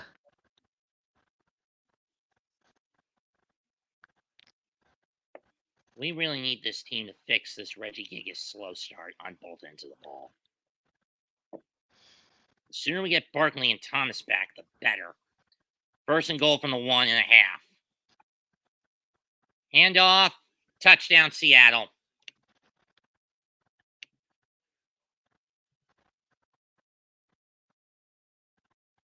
Kenneth Walker.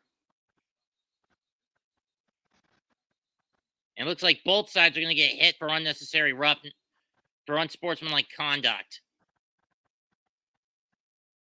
There's no offset, but I do think they'll be enforced in between downs after the kickoff.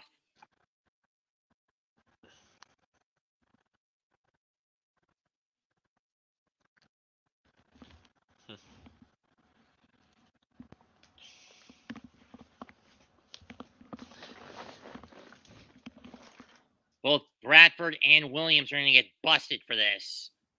Yep.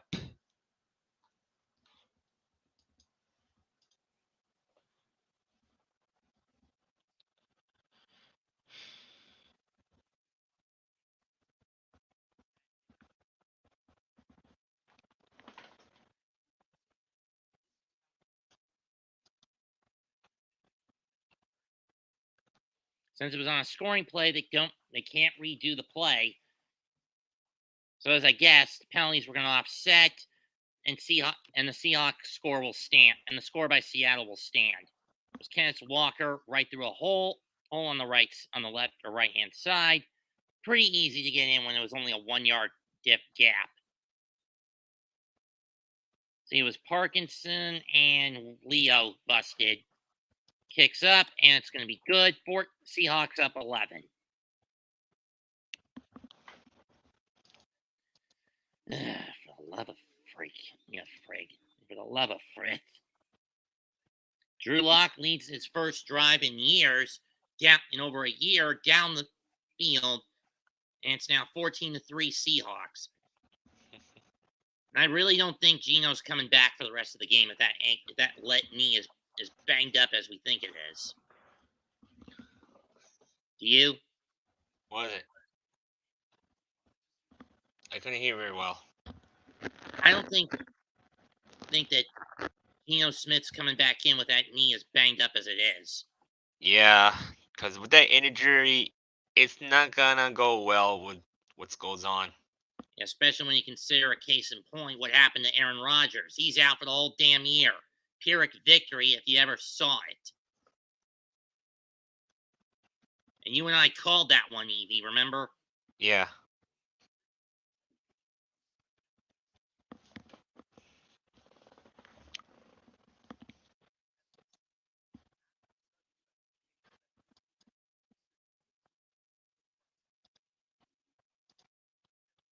It's going to take a miracle for the Giants to win this one.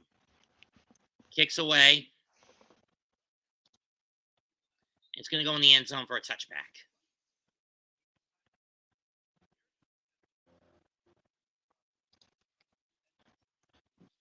Drew Lock in the Russell Wilson trade tonight. Noah Fant, 2 catches for 63 yards. He's actually caught both of Drew Lock's catches. Devin Witherspoon has sacked Daniel Jones twice, including a forced fumble, I believe, on 6 tackles. Almost and a sack and a tackle that led to a tackle for a loss. 1st and 10 from the 25. Jones in the shotgun set. 2 to his right. Breida in the backfield. He's going to fling it to Breida, and he's going to lose 3. Julian Love on the stop.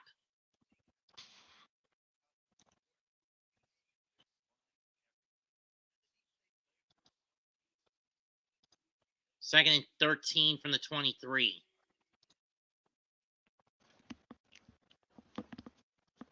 Caught, pass, nearly picked. That was intended for Robinson, but the Seahawks saw it coming. Come on, Jones. Throw it downfield further than just 20 fucking yards, you son of a bitch.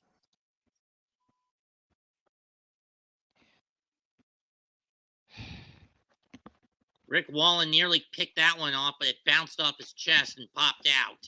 That was intended for Wan'Dale Robinson.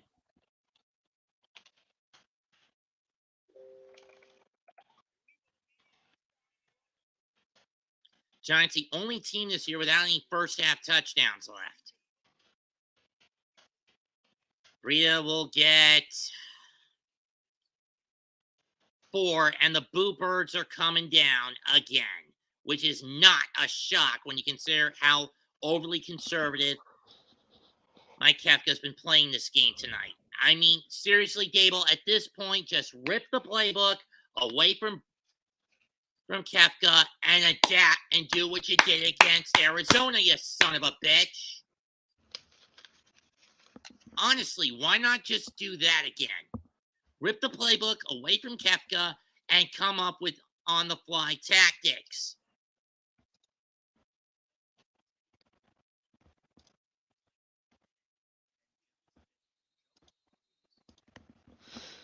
Worst first-half performance differential within the first month of a season. Giants are among the top 5 in that bad regard. And that ball punt is going to fall and stop at the 11-yard line with 54 seconds left in the half. 3 seconds left in the half.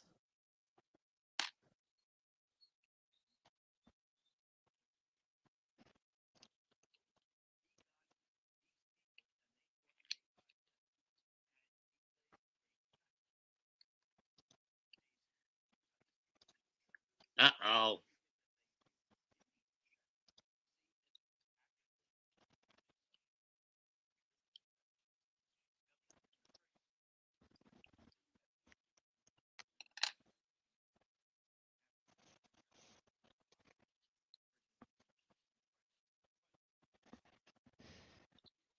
First and 10 from the 11 for the Seahawks.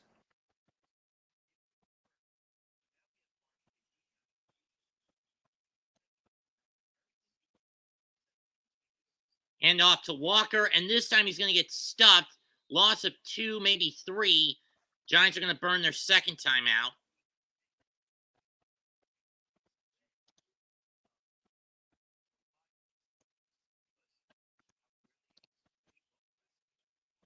So a loss of 1, pushing it back to the 10. Clock reset to 49 seconds. Well, again, what's the main issue? Kepka giving us overly conservative plays. And the shitty line where I want to put Bobby Johnson in the damn camel clutch for his incompetence. Bobby Johnson, you punk-ass jabroni. Stop putting turnstiles at the front line, or I put you in the camel clutch. Fuck this lineup. Fucking bullshit. You know what I mean, Evie? Yeah. That was my Sheik impression.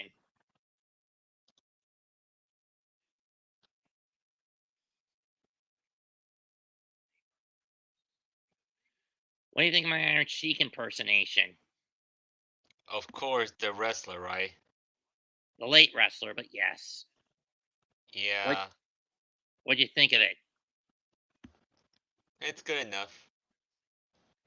Walker has been pretty much held in check on the ground, so the Seahawks have been able to beat the Giants so far. It's been with the air game. 3rd and 8 back at the 13. As they forced him out of bounds.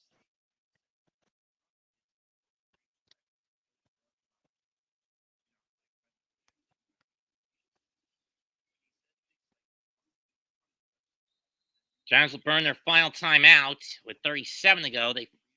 And they'll force a fourth down. I mean, Pete Carroll has only been able to beat the Giants so far in terms of his air game, not so much in the ground game. Giants will probably look to get into field goal range before this half's over, depending on where the kick lines up. 4th and 4 coming up, and a punt on the way with 38 to go on the second quarter in the half.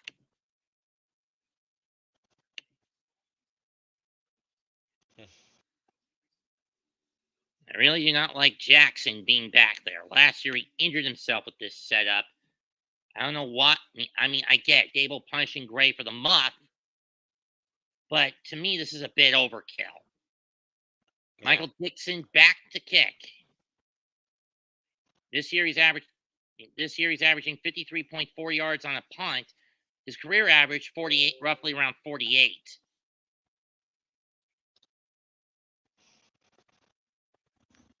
Uh-oh. It's going to be an auto first down for the Seahawks since he ran into the kicker.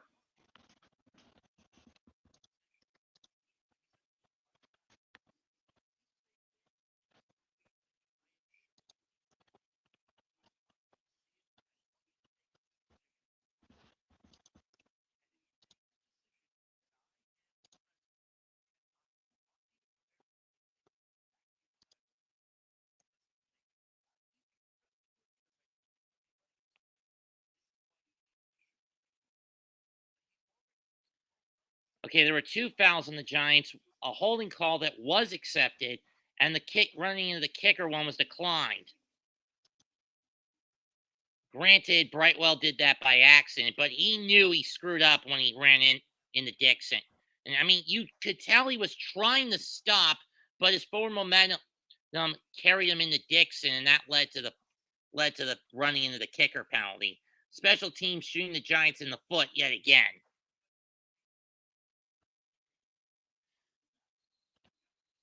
And now all the Seahawks need to do is just take a knee, and we'll go into the half. And that's what they're going to do.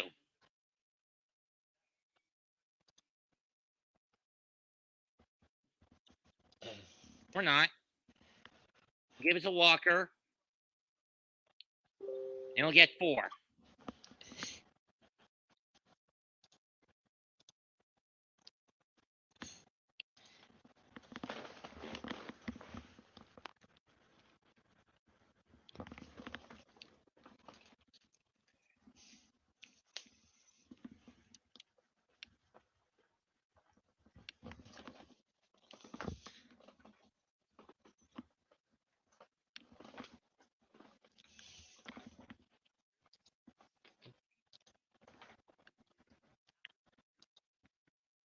Handoff.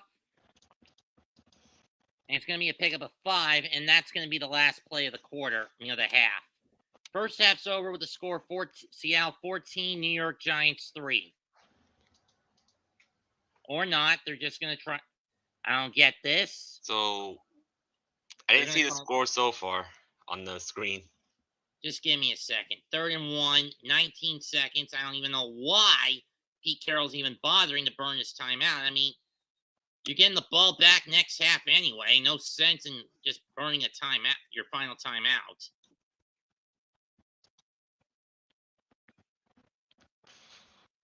The sooner Daniel Jones finishes his primetime schedule, the better. Because let's face it, he sucks in primetime. Right? Yeah. I mean, he's only won 1 damn game in primetime. And that one didn't come without controversy last year anyway. First down, and that's going to end the first half.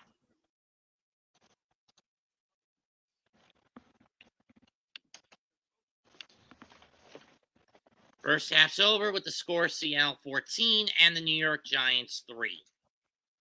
Key play, the fumble by Jones that was picked up by Bobby Wagner that led to a 7-yard drive, and the Noah Fant 51-yard pass from Drew Lock that led to eventually a Kenneth Walker touchdown. A lot of roughhousing in this one. Yep. I'm not even sure if I want to do the game call against Buffalo in a couple of weeks. Know what I mean? Yeah.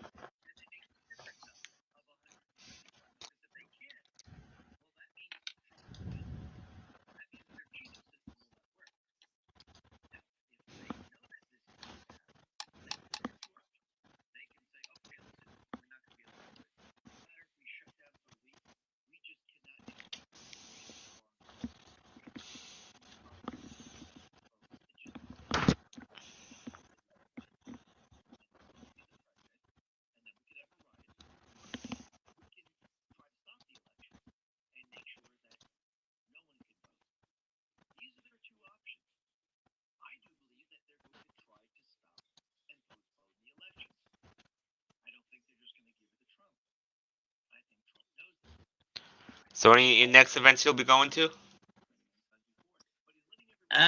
Small one-day convention out in Greensboro High Point near my brother's house next month, if I can get my mom's blessing to do it.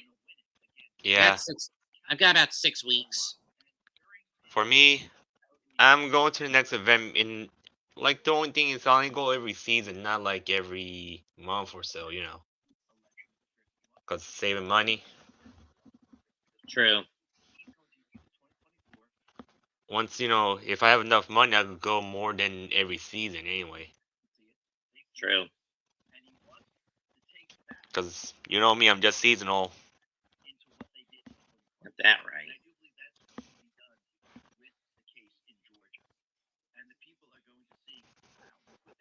Personally, to me, the score should be 14-6, not 14-3, because if the Giants had decided to kick a field goal for 45 yards instead of going for it on a long 4th and 1, the Giants would be down 8, not 11. Know what I mean? Yeah.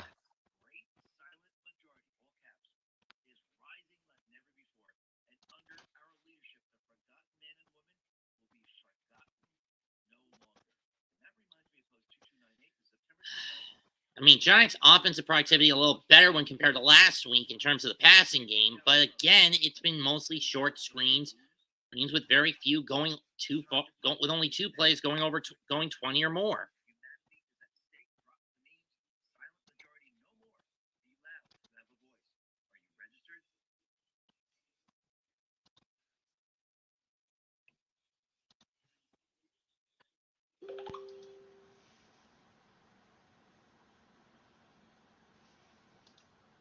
I mean, last night's game between the Chiefs and Jets wouldn't go down without controversy. You know what I mean, Evie? Yep.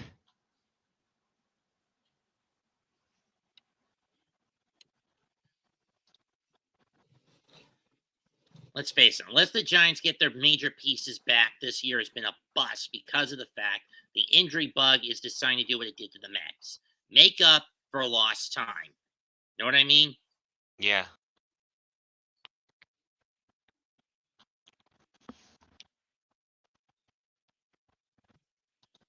Since this is possibly a clutch year for Saquon, he's going to have to step up to prove he wants to play here in New York when we get him back next week in Miami.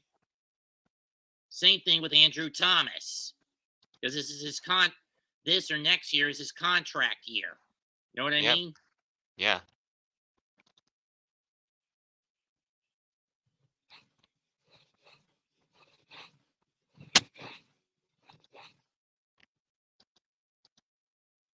Giants are going to a murderer's row the next couple of weeks with Miami, and Buffalo.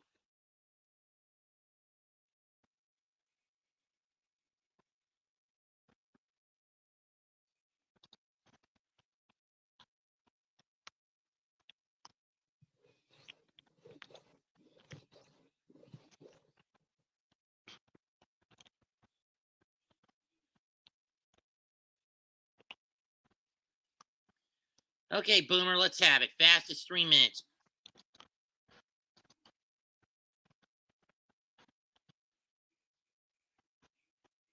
And to Tom Grassi, if the reason you haven't rated me the last couple of times I've been on is because of my little ungrateful attitude I had last year during the Jet Jaguar game, I apologize for that. I was grateful for the raid last Christmas. But if it was something involving the porn acts during the New Year's Day stream again between Pittsburgh and Baltimore, it's just a bunch of jackass trolls I was trying my damnedest to control, but they got under my skin. And again, I also apologize for that. Yeah. All I'm asking, Tom, is just for another raid. Can you let me have one? Please?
It's a deadlock in the AFC South. Everyone's at 2-2 right now.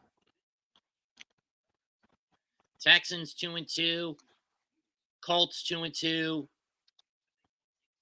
Jaguars 2-2, Titans 2-2.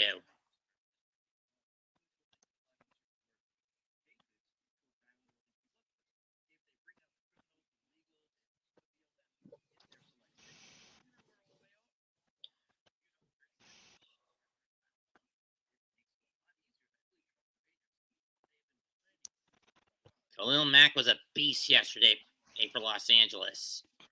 The Chargers, that is, folks, not the Rams.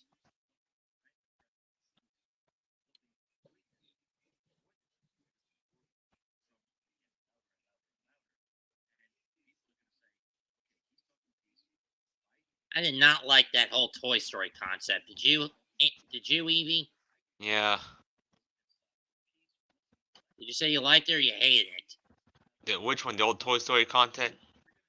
The Toy Story game between Atlanta and Jacksonville, yes. Don't like that. Neither did I. Granted, most of Disney's current content does rub me the wrong way anyway.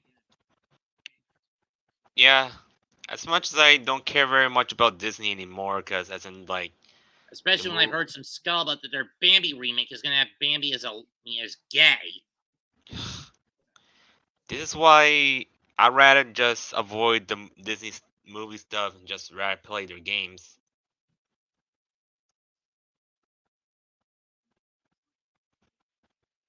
Do they have? And I'm not sure if I'm gonna play Lucarna. What? Lucarna. That's their own trading card game. Oh. It's basically the Disney version of Magic the Gathering. Oh. I think I've seen that. I was more familiar with the Disney board games anyway. Yeah. But I already downloaded this Disney Speedstorm, so I'm still playing it if I want to, Isn't that mobile game? It's on the Switch as well. And That's PC. Ugh.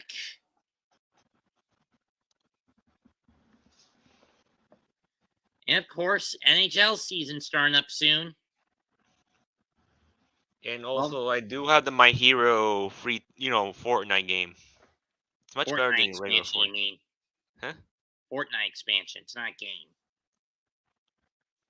Talking about their own free to, their own battle royale. To be honest, not the Fortnite stuff. Well, hockey season starts next Tuesday. Who do you think's favored to get it all aside from Vegas? Not much into hockey, to be honest. What about basketball? What I know so far, basketball is like certain basketball stars I know of. So hit or miss in terms of the NBA. Morley, like I know about LeBron and Shaq, you know the whole deal. Fuck LeBron. Yeah, I don't like LeBron because he just basically is a CCP dick sucker, to be honest. What dick sucker? LeBron is I said, what did you say about what kind of dick? CCP. You know the Oh, Chinese what kind Communist of Party. dick sucker? Fair enough. Yeah.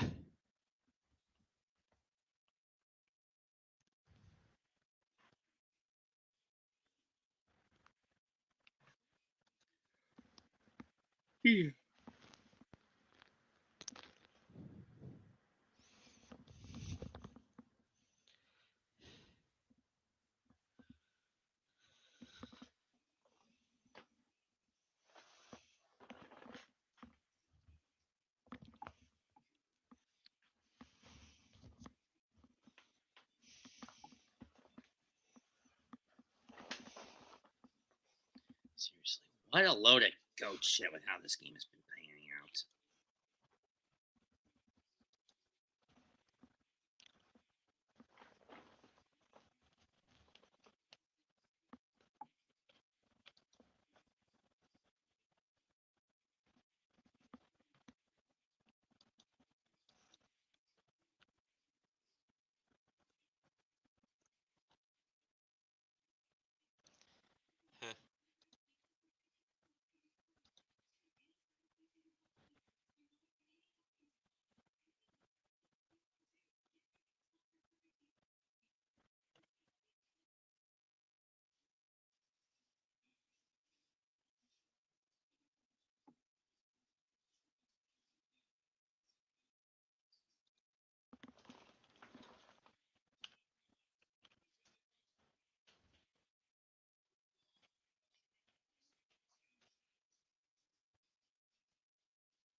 Oh, there's a Poke Fest in the city this month. But it's a 2 hour ride for me. I can't even go there. Don't Well, blame you. let's see, I'm gonna check.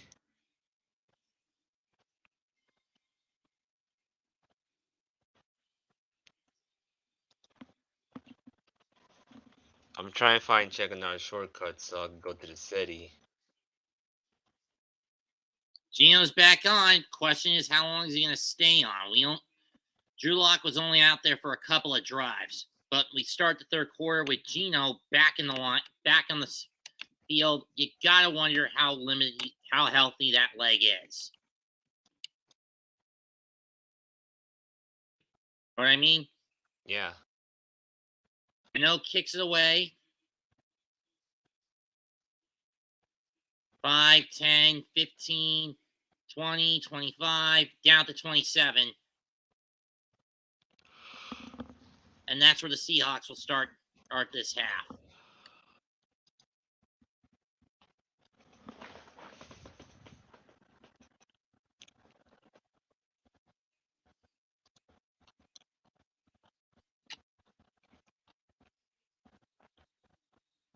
I got an idea for you, Brian. Strip the playbook from Mike Kefka. It worked for you in Arizona. Why not do it tonight? You didn't do it in San Francisco, you son of a bitch. From the 28.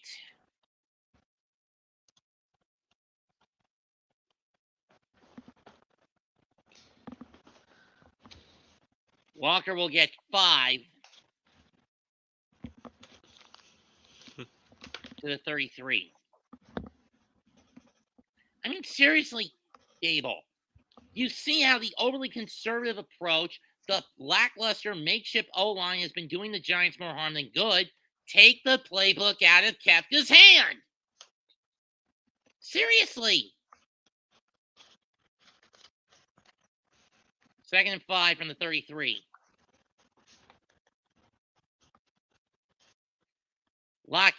Lockett's got it, and he's going to get a first down. But we got a flag. This could be coming back.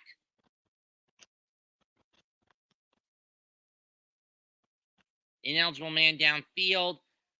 This will be pushed back to the default to the original starting point at the 28.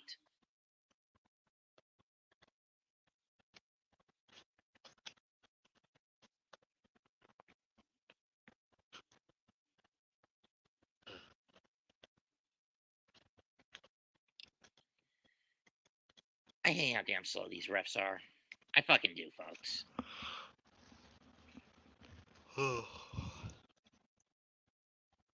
That's Jake Curhan, who's busted for being too far downfield. Pushes the Seahawks back to the original line at the 28. Yep, too far. He was about 3 yards downfield from where he started, from where he was supposed to stay. 2nd and 10, back at the 38. I mean, the 28. 5th penalty for 39 yards. That's the 5th penalty on the Seahawks tonight. Giants have only had 2, but they were significant ones nonetheless. Smith fires, caught, doesn't really matter. It's Lockett. Is he a yard short or does he have it? Looks like he's going to be about a yard short based on where he landed. Gain 9. So do you give it to Walker or do you throw it over the top in this case, Evie? This is a hard one. I'd say give it a walk, or you could have Smith sneak it. I think so. Bunch up. It's going to be a ground play. No, they're going to fake it. They're going to throw it. Lockett's got it. And he's going to be pulled out the 40 by Adoree Jackson. Giants took the bait and they fell for it.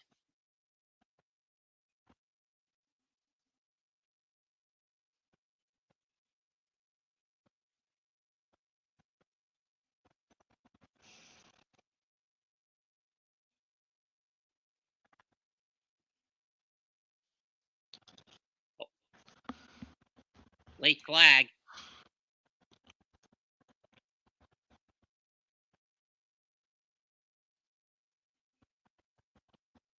Okay, so that play is coming back because of a bit of unsportsmanlike conduct by Geno. So most of that play is negated, but the Seahawks do get a first down.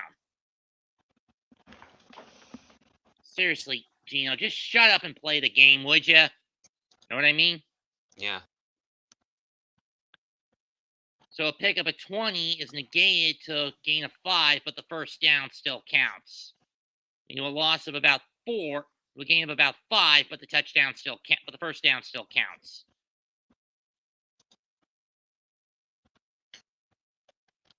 Tough break for the Seahawks. 6th penalty of the night. They're going to pitch it. Waters over the 40, or Walker, I should say, and he's going to get to the 40. Pick up a 15.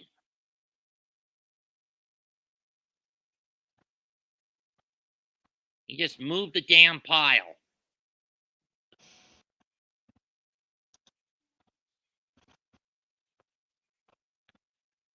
And again, he goes with a 3-4 setup, which has been biting him in the ass. Just go to a fucking 4-3, you son of a bitch. Seriously, you bastard.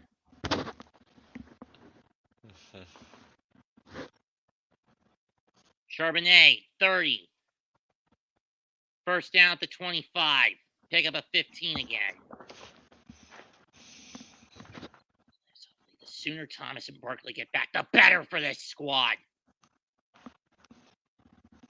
And remind me to fire Martindale and Kefka next year when the season is up. And remind Dable to fire Kefka and Martindale when this season is over.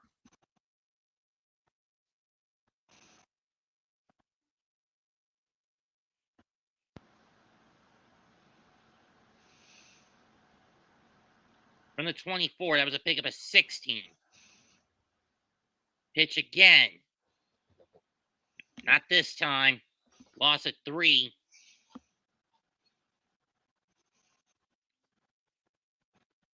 Loss of 1, my ass, Joe. Loss of 1, my fucking ass. Can we get a fucking turnover, you dipshits?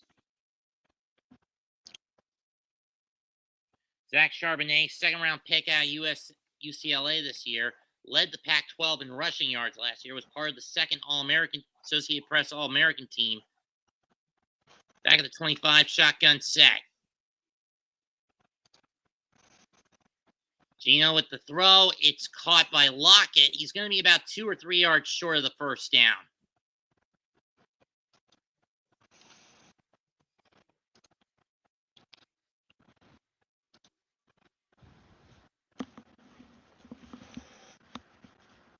Seriously, 3-4-ish again?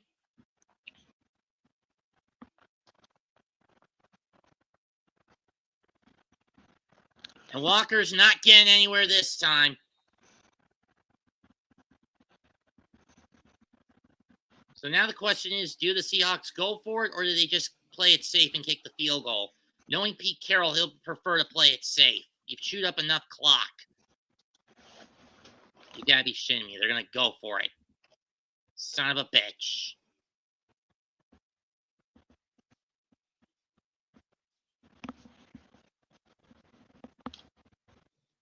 How much you want to bet the Giants blow coverage on this one? Evie? This is a tough one for the Giants right now, to be honest. If they gotta pull this up, well, just like what happened to the What? Jets. Pass is incomplete. It's a turnover on downs, but we got a flag. This is probably going to be pass interference on the Giants.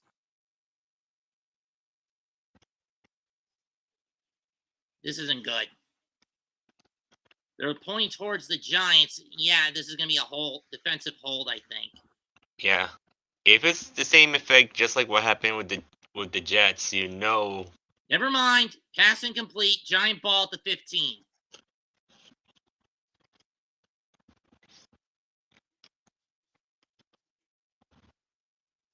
Giants dodge a big bullet on that one.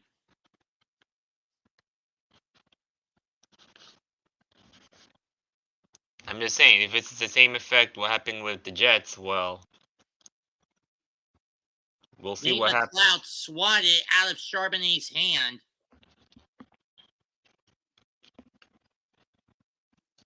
But it burned up almost 6 minutes of clock.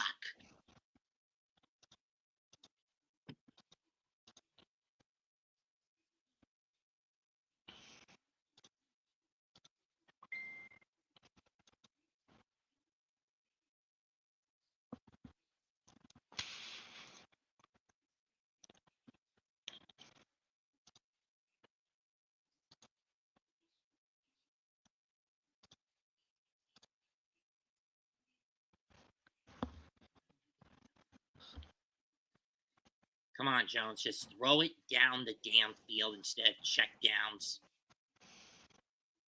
Personally, this whole check down tactic by Koepka has been pissing me off all year. Wouldn't you agree, Evie? Yeah. I mean, this just shows how much he's following the Freddie Kitchen / Jason Garrett playbook of being a frightful coward. I thought we were done with the Joe Judge regime of cowardice. Know what I mean? Yeah.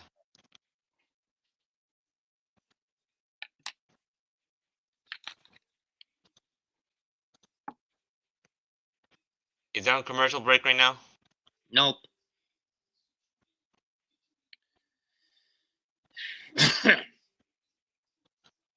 Yeah.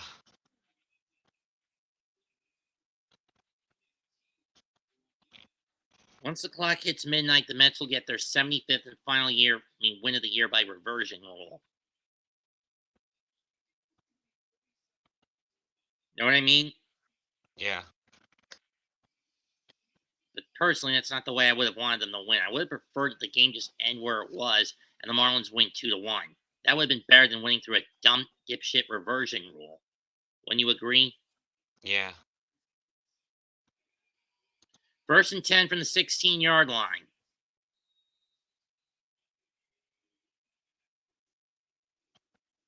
Jones fires a short pass. Robinson in, and he only gets 3 out of it. Diggs with the stop.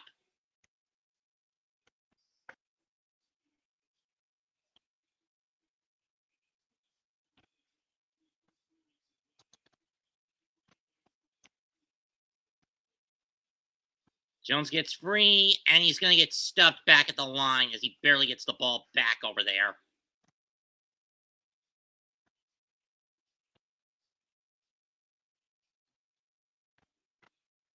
And Jones is lucky to get that ball back to the line.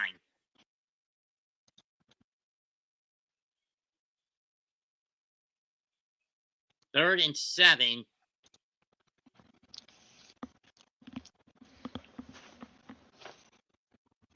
And he's going to get sacked. Loss of 6. Loss of 8.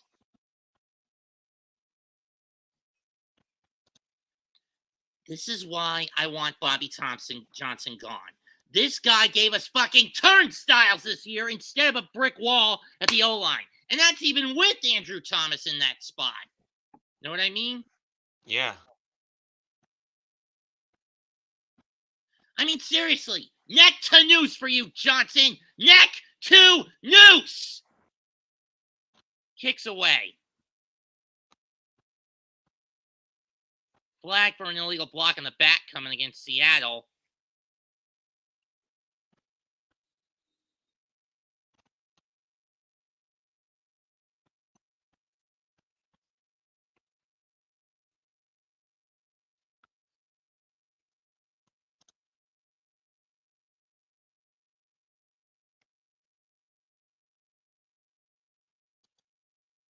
Oh, the bullshit. There was an illegal block in the back prior to the catch of the kick. I swear. We need to rip the playbook from Mike Kefka. Just rip it away from this son of a bitch. Seriously, Dable. Why not just rip the playbook away from Kefka when this quarter's over?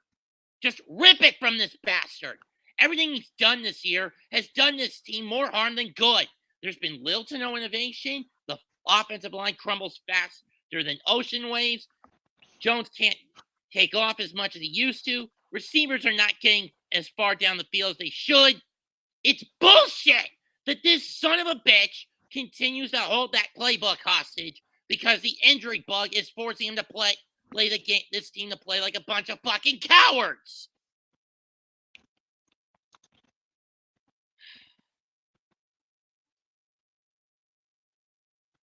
And you, Johnson, are the biggest guilty party because you don't want to move Neal from right tackle to a guard spot.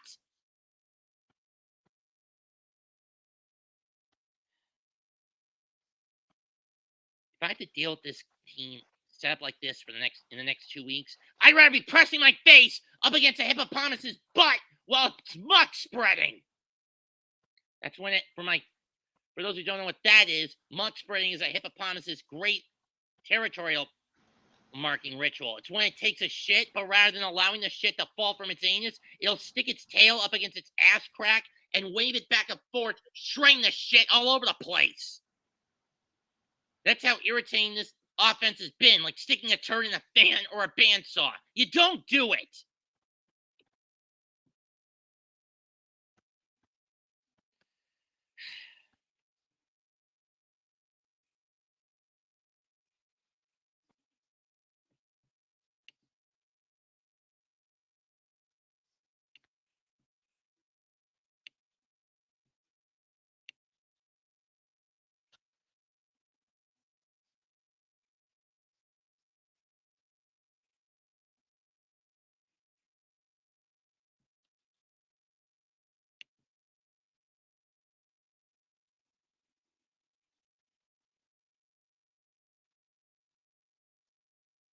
First 9 seasons, Geno had 37 picks to 34 touchdowns.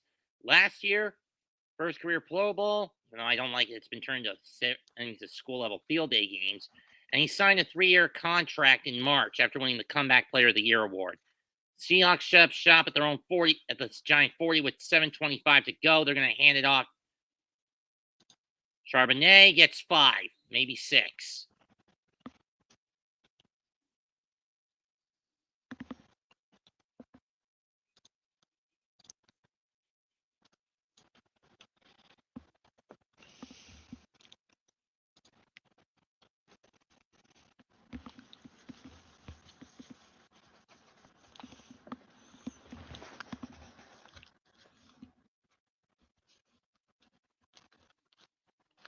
Seriously, Kefka, you fucking Tin Man.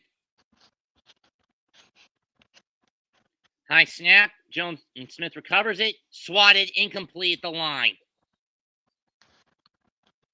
Okereke tipped it, but no chance again for a pick for a pick six. Of course, even if the Giants do stop them on 3rd and 5, it's a 53-yarder.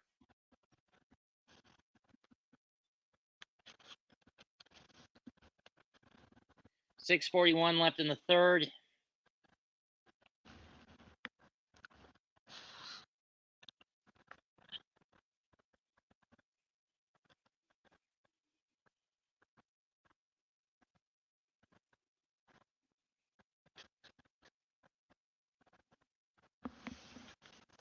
Gino just barely able to get rid of the ball. Incomplete.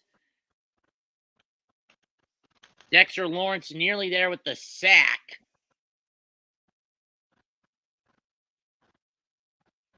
So, Gino coming off. They're going to bring in the field goal unit. This would be from 53, I think.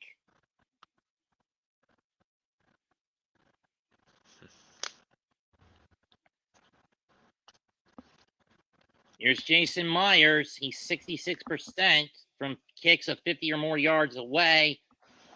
That one. Hooks left. No good.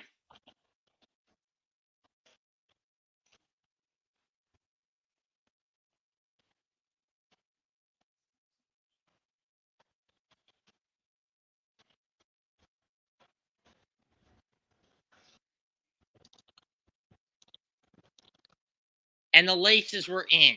Let me ask a question, all place kickers. Have any of you dumbasses, and I'm saying this not just the Seahawks, but every kicker in the league, place kicker in the league, have none of you dumbasses seen Ace Ventura, Pet Detective from 1994? Edie, what's the cardinal rule of place kicking? Two simple words. What is it? I'm trying to remember, since I've known this movie as a kid. It's 8 simple letters, split into 2 words. Iron Horn? No! Laces out! Laces fucking out! Oh. You know, as in the laces of the football. If the laces are in towards you, you're gonna shank it. If they're out, straight out, you're gonna get a field goal.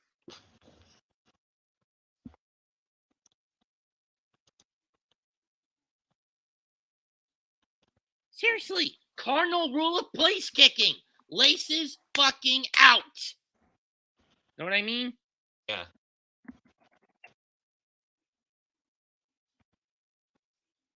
So the Giants will set up shop at their own 45 for their second drive of the half.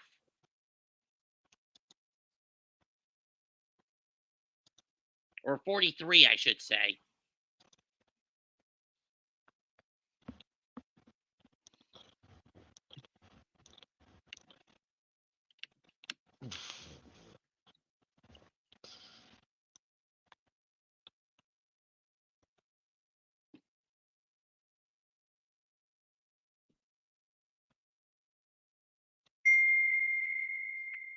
What's that noise? Mom giving me a notification she's going to bed. Oh.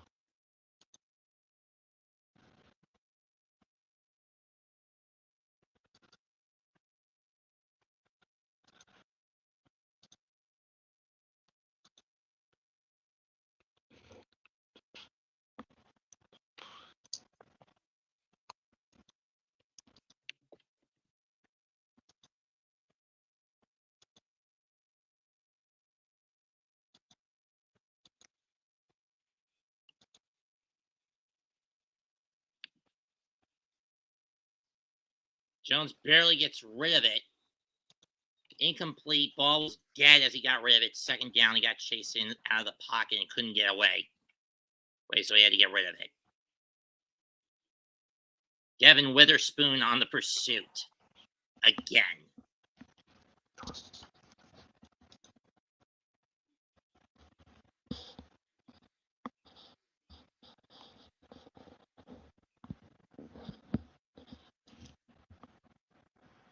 Second and 10 from the 43-yard line.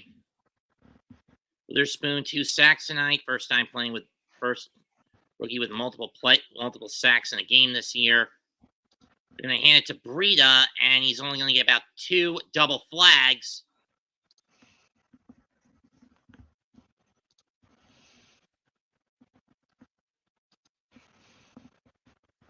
And Mario Edwards gets busted for a face mask. That's going to add 15 yards to the end of the run. Giants will move into Seahawk territory. And that was not and that face mask wasn't even subtle.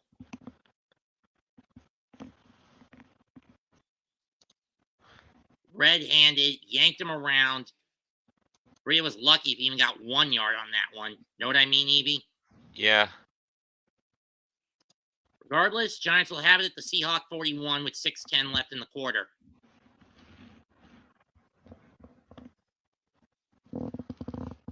Jones going to bolt and barely get a yard out of it as he's dragged down, but manages to get it over the scrimmage line to the 40.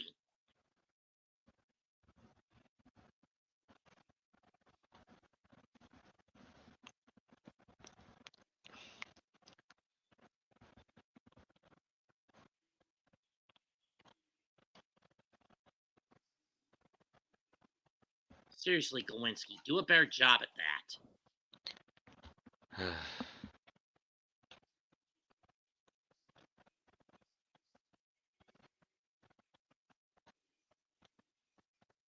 Caught by Hyatt, he'll get 7. Moves it to the 33 of the Seahawks. That's in field goal range for Gano. That would be about a 50-yarder.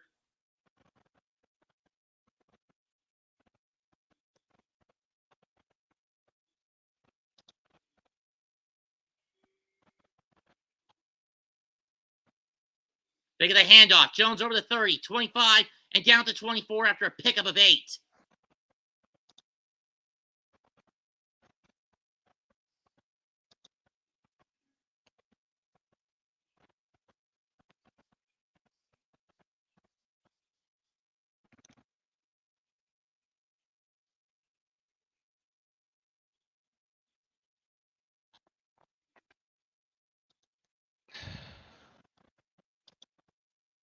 Oh, it was a pickup of 7, of 8. From the 25. Breida, and he's only going to get 1, I think, based on forward momentum. Right? Yeah.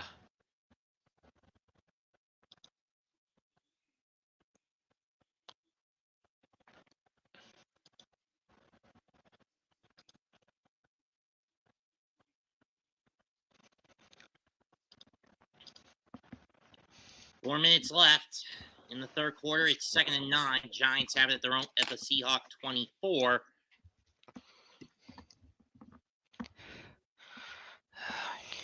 Low snap.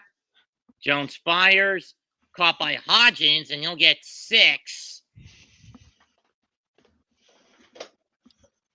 As he gets forced out of bounds.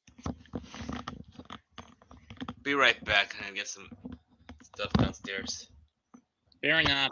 Ball on the 19. 3rd and 3. Let's see what the Giants do with, or 18.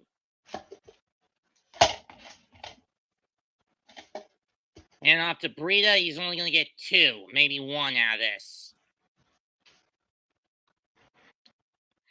You screwed up last time, Brian. Just play this one safe. And just take the points this time, you son of a bitch.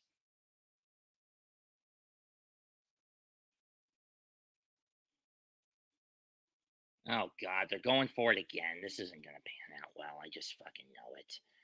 I mean, it's another 4th and long one. The Seahawks know it's coming. Why do it again? Try this again.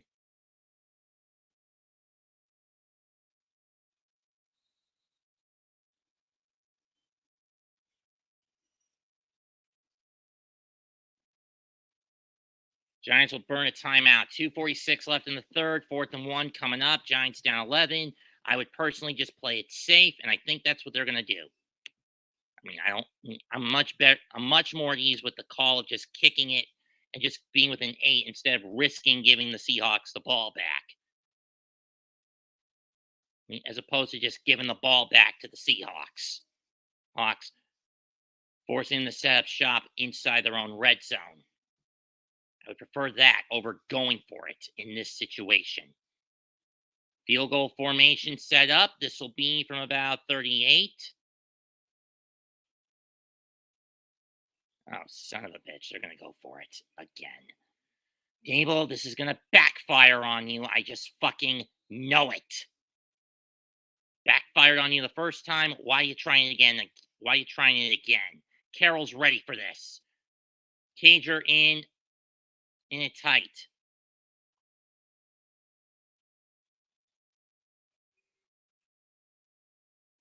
Pick of the handoff. Jones going to bolt. He's got the rollout. 10, 8, down to 5, a pickup of 15.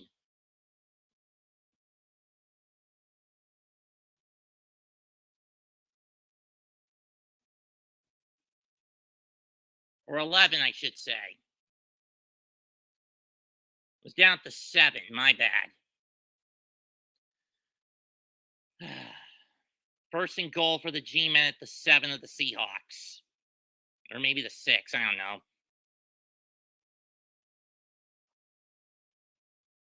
6. But it was an 11-yard pickup regardless. And off to Breed. No, it's a fake. And Jones gets 1. He's down to 5. Bobby Wagner sniffed him out, but he does cough up a yard on it. 10 plays, 52 yards on this drive for the Giants. Their most productive drive so far tonight. I wish Barkley would be back next week for Miami. They're going to need him. He didn't play the last time they played the Dolphins, mostly because of that injury bug fucking him over. Waller in on the left side as a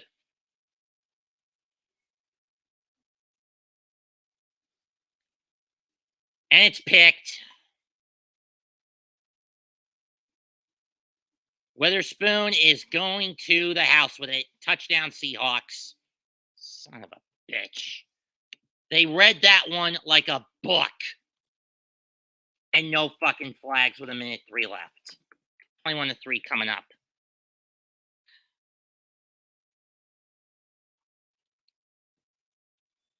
And a sustained drive wasted. 97 yards, Devin Witherspoon. I mean, he read that. What? Like Dr. fucking Seuss. Why throw it? Motherfucker, this season's already lost because of the damn injury bug. That was intended for Campbell, but there should be a pass interference call on that.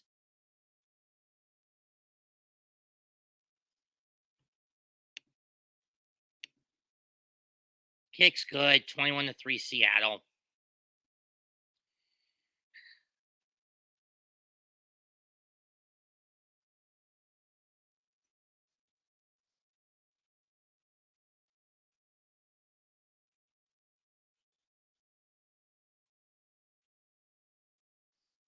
Fuck this game, man. I never should have come back to fantasy football. Daniel Jones is regressing back to Danny Dumbass, making bad plays. I mean, you can blame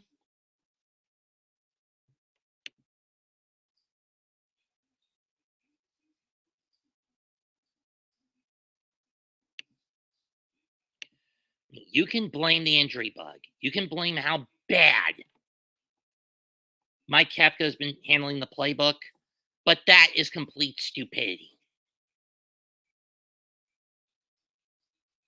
Jones, you better get your act together next week in Miami. Barkley, Thomas, we need you to fix this damn shit. Next week in Miami. Otherwise, I'm just going to fucking boycott every game for the rest of the year until that playbook is taken out of Mike Kefka's hands. Simple as that. I can't express my frustration enough. This game may be the straw that breaks the camel's back for me. Bad enough with the 40-0 loss to Dallas.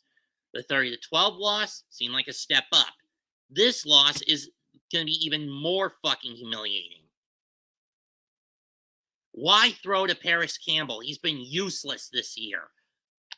And that's because Kafka's been playing the conservative coward. This is the thing we were trying to get away from, build a culture of getting away from last year. And I thought we had built that foundation, but nope, it looks like it was another fucking con.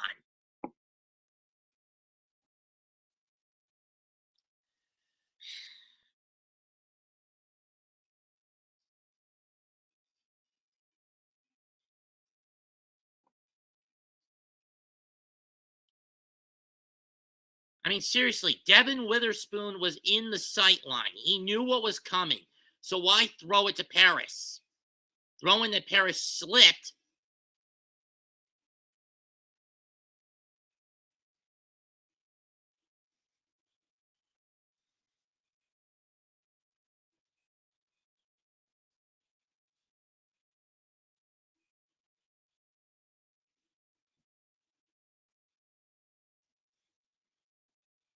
You had one more chance after that. Why throw it that way, you son of a bitch? This team is becoming a fucking migraine and is reverting back to Derpsville. Danny's reverting back to Derpsville. But then again, it's because of this weak constituted O-line. With no Andrew Thomas to cover the left side, because of that ankle sprain, what can you do? And when you throw in that John Michael Schmitz is now out with possibly a concussion, which means he's not going to come in next week. He's out possibly with a concussion. Let me ask the Big Blue crew what the diagnosis is on Schmitz.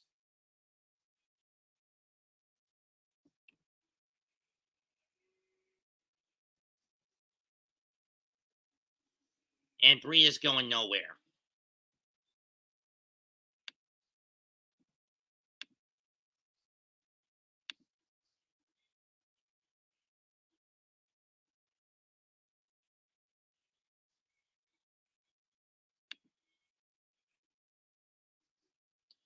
Jones going to fire it. Caught by, I believe that's Slayton, his first catch of the night, picks up 12.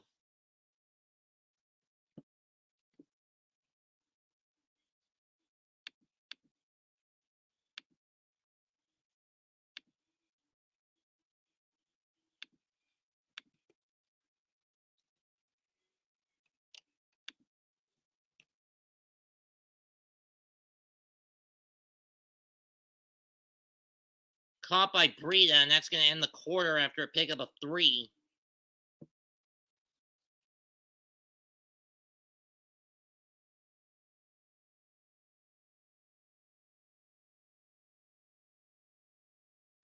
Third quarter's over. Score 21-3 Seahawks.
Back.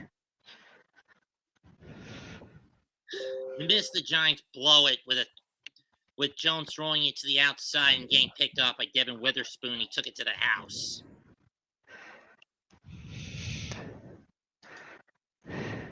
Yep.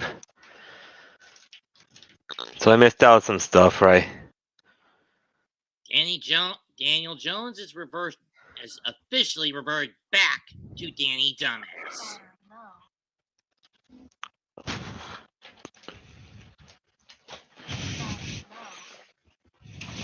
Better plug back in, Evie.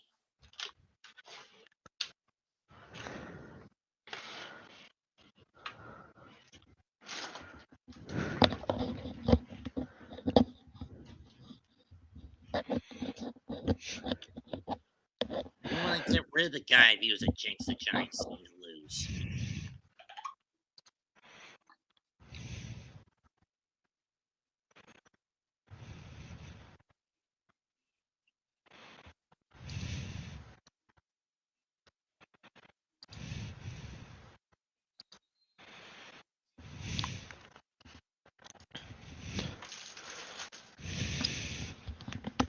Pass caught by Breida, but he's too far behind the line of scrimmage. He gets about 2. All right.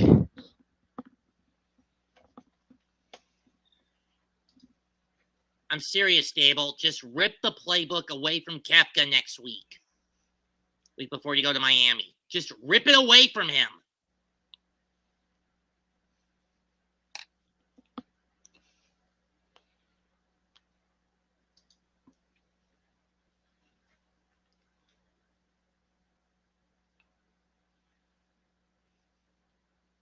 Bredesen catches it, but it goes nowhere.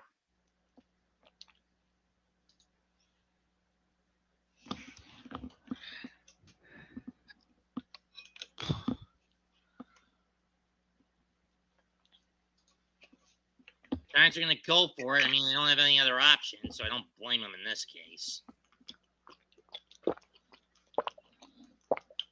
Caught by by Robinson. He gets the first down. What did he fucking do?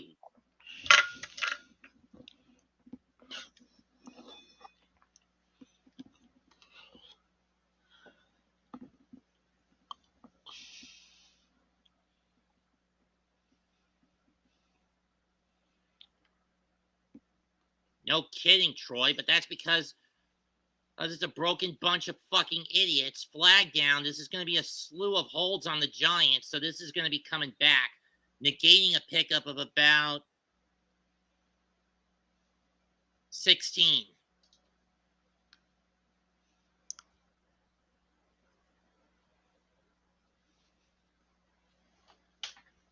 And we got an injury timeout. Bredesen guilty for a hold like I thought he was.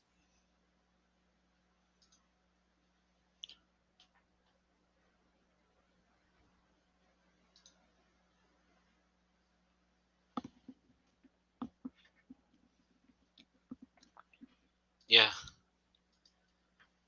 Let's see. Yeah, that's a clear hold.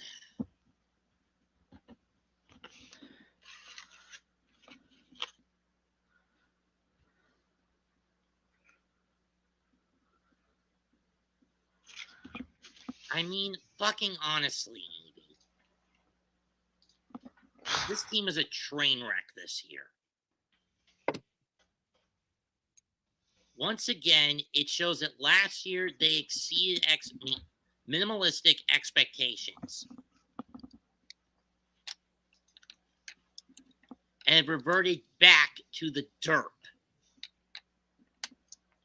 But you can blame this on the injury bug. You can blame on the fact that Mike Kefka's being a playbook hog and won't let Brian Dable, and is mad at the fact that Dable coached a better game in Arizona than he did, is now, in my view, basically doing everything he can to circumvent and sabotage Dable's stint as the Giants head coach. Know what I mean? Yeah.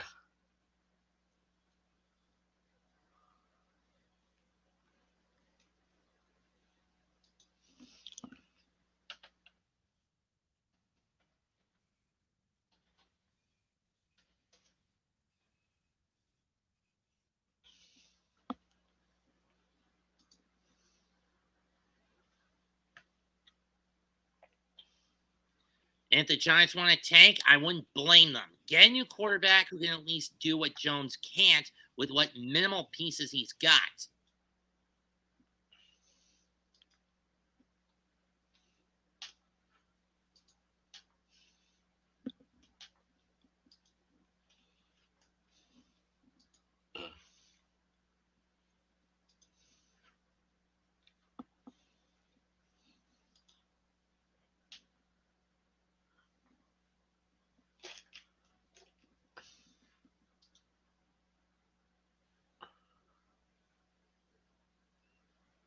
Lord gives and he takes away.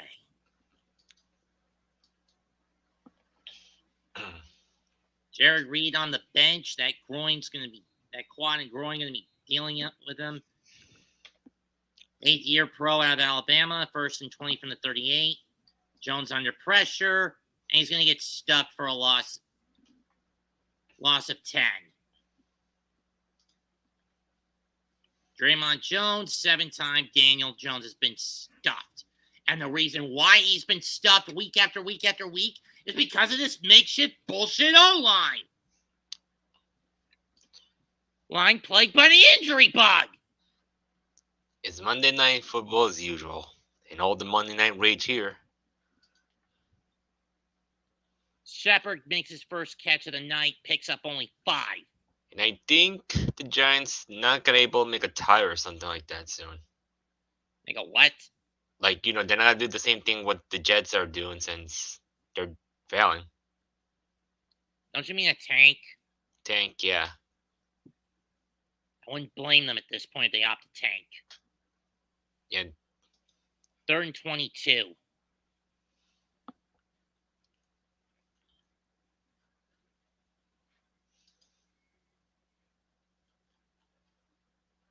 And down he goes again. Seriously? If we have to tank to get a top-tier blindside tackle and guard to get rid of Evan Neal, then so fucking be it. This O-line is shit. It doesn't matter if it was with or without Andrew Thomas. At least with Thomas, there was some semblance of a wall. Here, it's nothing but fucking turnstiles.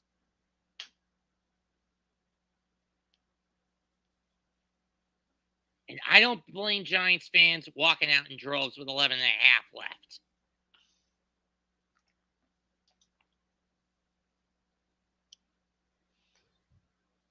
This sort of thing is going to lead to a coaching change before the year's up,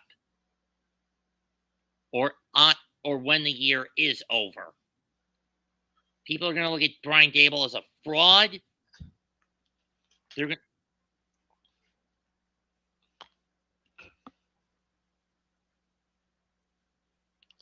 And Simmons never even got set before the kick got loose.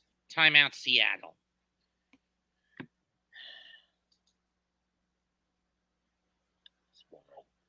Just fucking why? Why do I torture myself with this team? They haven't won a game that I've called since last year against Baltimore.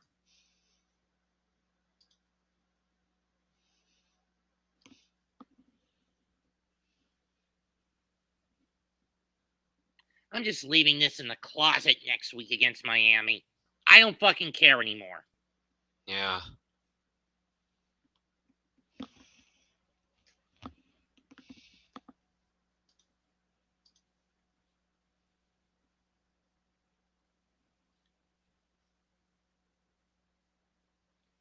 I mean, at this point, Bobby Thompson, who can't get this team to do shit when it comes to reading spins, stunts, and change-ups, is starting to bug me. At this point, we need to get rid of him, get rid of Mike Kefka, who's been a playbook hog and been an overly conservative coward the first 3 of the first 4 weeks, basically regressing the team back to where it was under Shermer and Judge.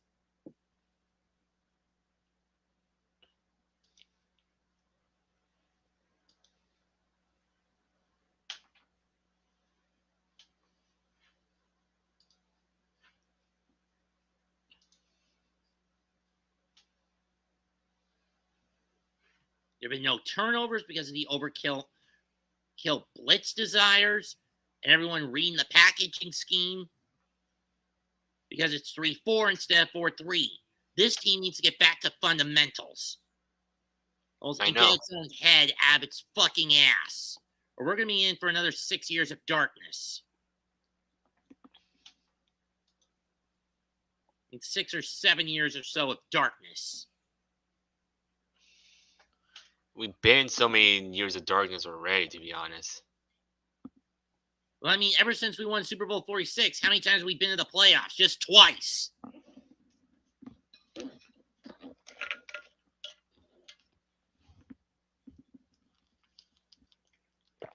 Don't expect a midnight Meadowland miracle tonight with how badly this team has been playing. 1st and 10 from the 30 for the Seahawks. Smith back under center. Fakes the handoff. Gonna roll out. Fire it. Caught by number 11 for a pickup of 2.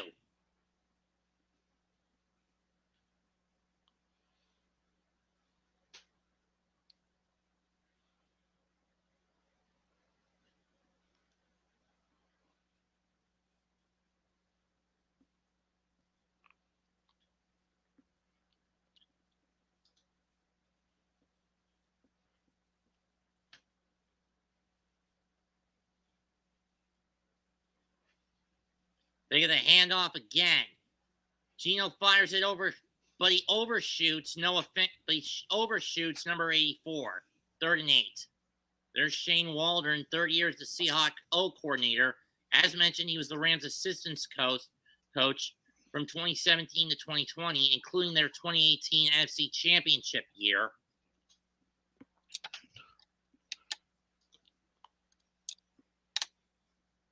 .41 left in regulation. 21-3 Seattle.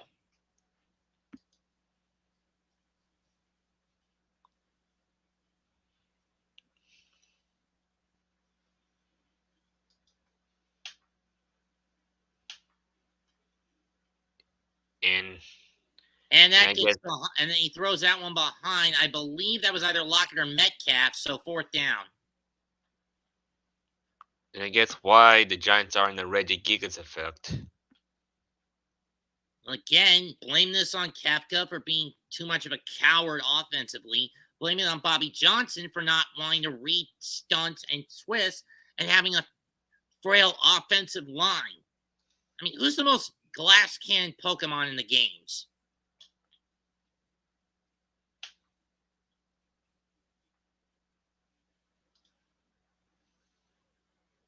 Punts away.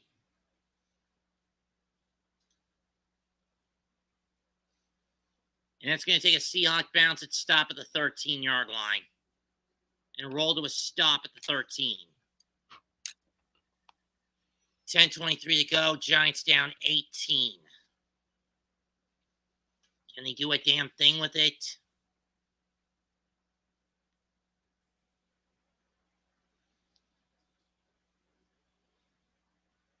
When this game is over, I'm going to do a short where I'm basically going to say, get rid of Kefka and get rid of Johnson. Let me put their fucking asses in the camel clutch. Or better yet, have them put them in what Sergeant Slaughter did to me at Collectathon. Put them in the Cobra clutch.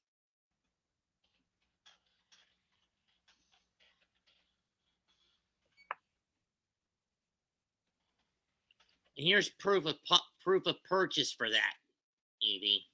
Yeah. Of course.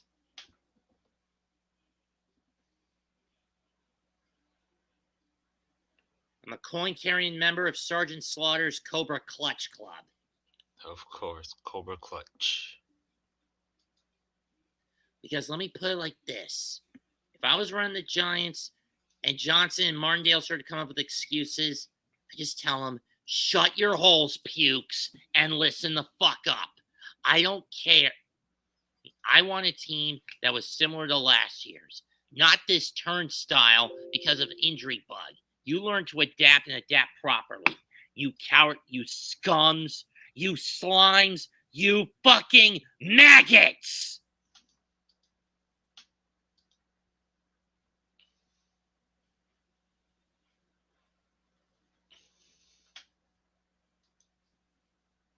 We all knew that the Giants were going to face Murderers Row right out of the chute. Yes or no? Yep. With the exception of Arizona, with how bad this team has played, within the first 8 weeks, the only matchups I think they have a shot in We're Arizona, one coming up against the Jets since there's no Aaron Rodgers, and maybe the game against Washington, but the Commanders have been putting up a lot of fights in their first 4. Know what I mean? Yeah. The lone exception was against Buffalo in their case.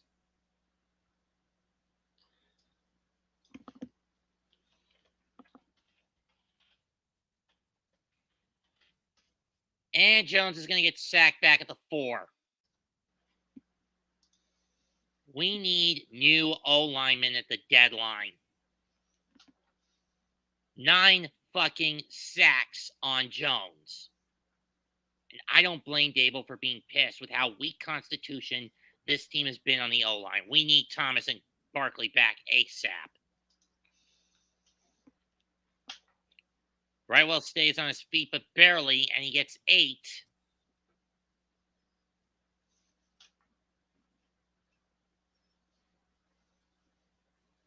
There's Glenn Hurt, the Seahawks defensive coordinator, second-year DC. Clint Hurt, excuse me. 10th season overall in the NFL. From the 16, Jones gets away. First down, over the 30, down to 33.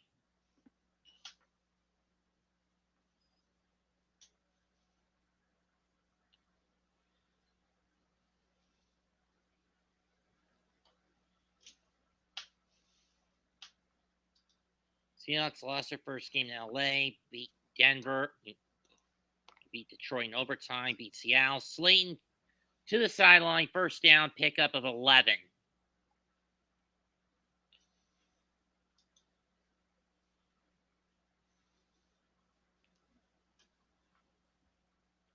Yeah, why would he come back at this point with less than 8 to go? Not really needed.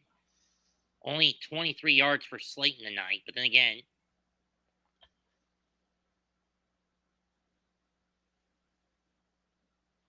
tipped as he tried to dump it to Brightwell and nearly picked again.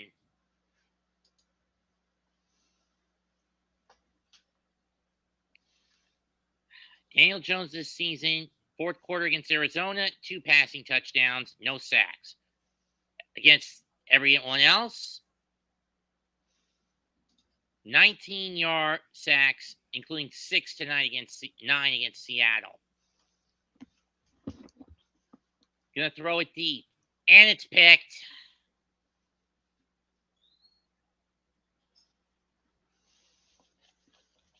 And it's Diggs down at the 44.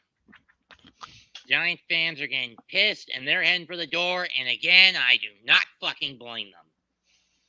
Do you? Yeah. Don't you mean no? Well, I'm in the same mess you are, you know. But you don't blame them for walking out? Yeah.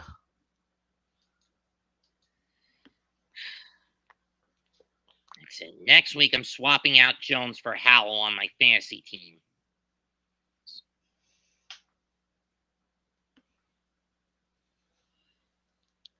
Overshot Paris Campbell and Diggs.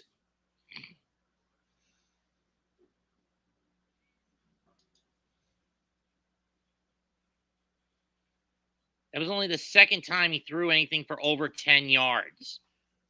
Again, with this shit offensive line and the fact that Barkley's out for another week, Jones can't beat these teams with his arm. Know what I mean? Yeah. And making it worse, they're going up against Miami next week. Yep.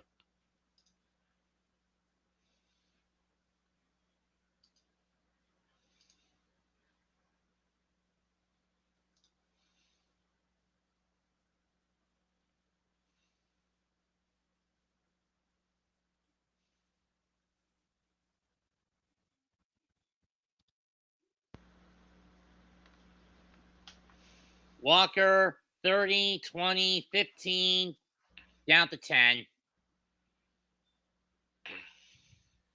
Love a shit. 4th game in a row, the Giants are going to give up 28 or more. I just fucking know it. With only 7.5 left. I swear, we need to fire Kefka. John, we need to do a full coaching change, coordinator change. Get rid of Mike Kefka. Get rid of Wink Martindale. Get rid of Bobby Johnson. Since they're doing jack and shit this year. And Jack left town, leaving us another one with a big heap of shit. Seahawks jumped the gun. This is going to push them back to the 14 with 7 left.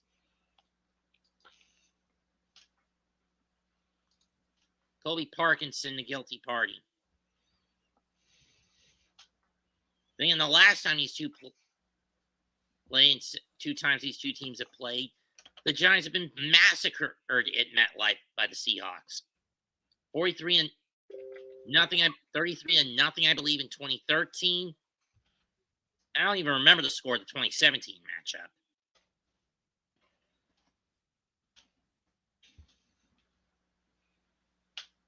Walker gets 2.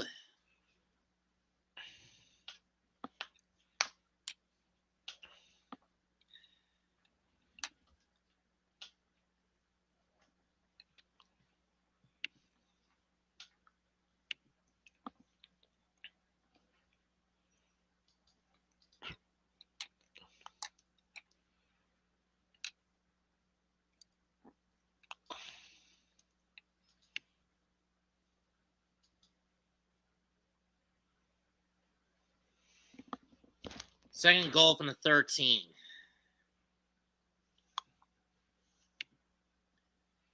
They hand off to Walker, spins, stays on his feet, but is brought down at the 8.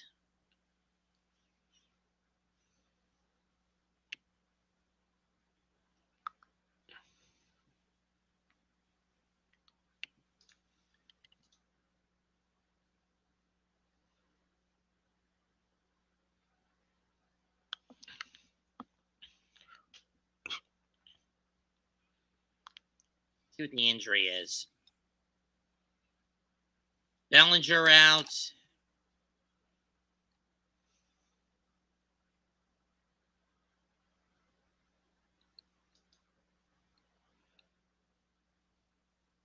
And Thibodeau with another sack. That's just going to force the field goal unit out. Second of the night for Kayvon. Not that it matters. So let's see. It looks like it's a shoulder injury. Looks like the Giants also lost Daniel Bellinger for the rest of the night. For Schmitz, it's a shoulder injury. For Bellinger, he blew his knee out. Good fucking grief. Injury bug is back in full fucking force.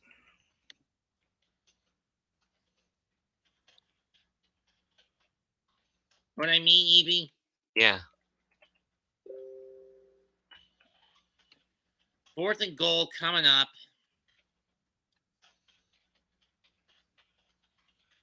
This one should be easier since it's going to be from about 27 to 30 yards. 34.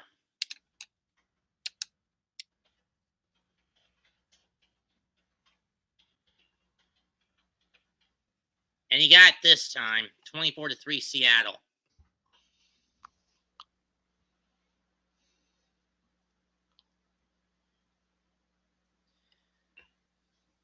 .526 left, 24-3 Seahawks. This is getting pathetic. The fact that Bobby Johnson can't adapt this team properly when it gets hit badly by the injury bug. I mean,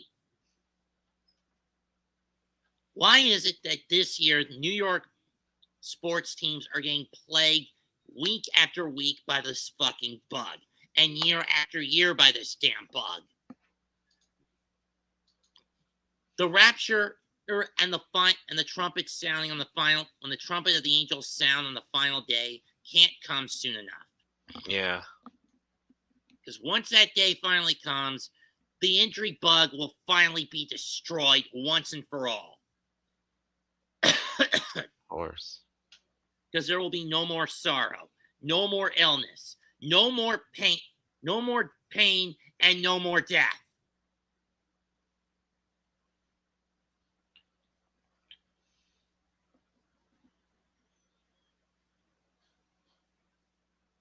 Season low my ass. Touchback.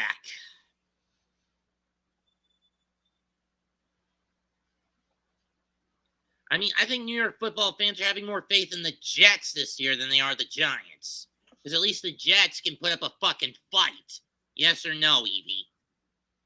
Yeah. And they're putting up fights without Aaron Rodgers. Let me put that in context, fans. The Jets are putting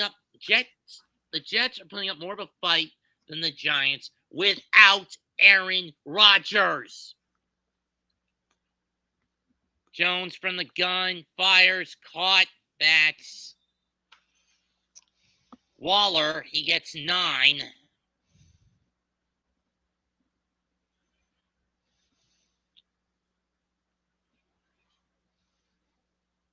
Or 8, I should say. Handoffs to Breida. He's going to get the first down. Or is it Brightwell? I can't see.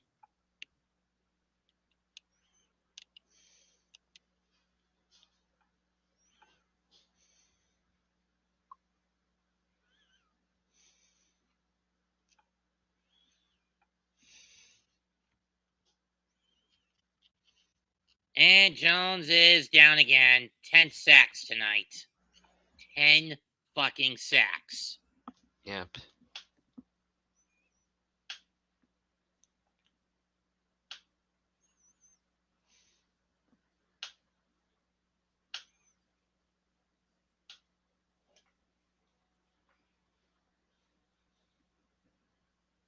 Loss of 6 on that one.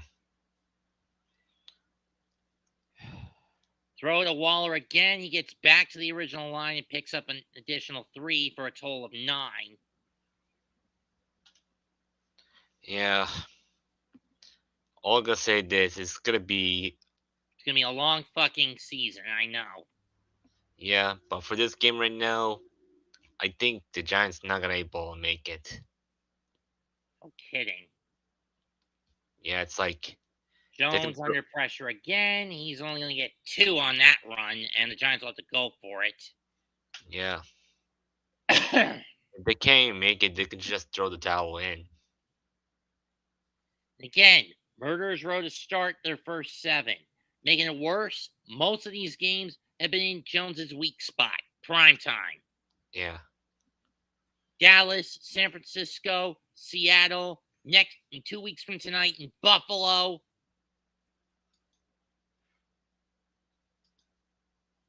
And down goes Jones again.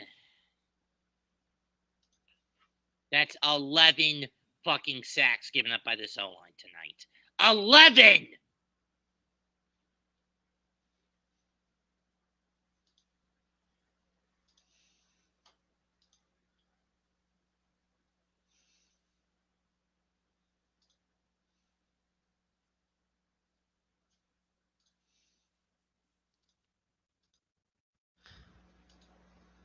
And out come the paper bags. Not shocked. Seahawks will start with the ball on the 35. Only bright spot for the Giants, if one could call that, is the 2 sacks by Kayvon. But that doesn't matter if the Seahawks have 5.5 times as many sacks as you. Walker loses 5 on that run attempt.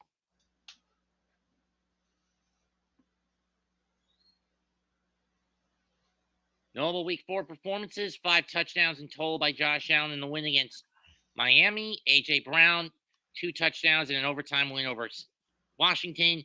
Cowboy defense, 2 defensive touchdowns and a stomp over New England.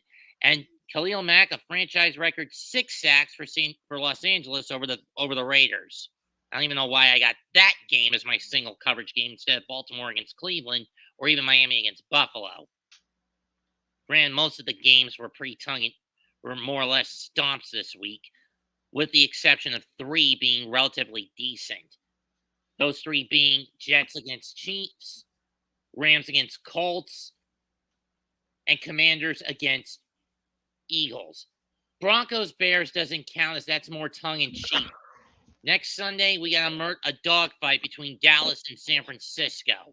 2 of the best offenses and defenses going at it next week. We're about to hit the 2-minute warning anyway.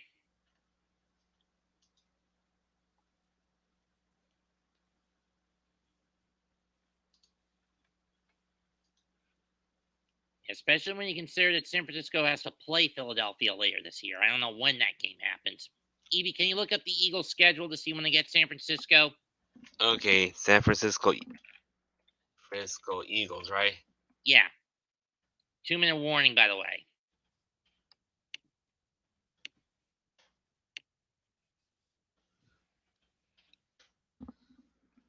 Okay, the next one's gonna be in December against the 49ers. Which week? I mean, what's the date? December what? December 3rd. Okay, let's see. We're in week 4 now. 8th is 5, 6, 22nd, 7, 29th, the 8th. November 5th is week 9. Week 10 is week November 12th. 19th is 11. 26 is 13. So week 14? Yeah, Okay. at 4:25 p.m. Like, At Levi's. yeah, At Levi's Stadium in Santa Clara? I think it's in Lincoln Financial Field. Oh, so it's going to be in Philly. Yeah. Well, it's a no-brainer for the Fox doubleheader that week. Know what I mean? So the 49ers and the Philadelphia Eagles, right? Yes. All right. Who do the Giants have that week?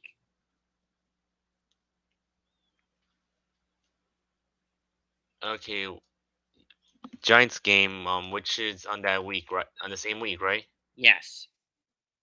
So I know they got to buy at some point pretty late this year. Let me check.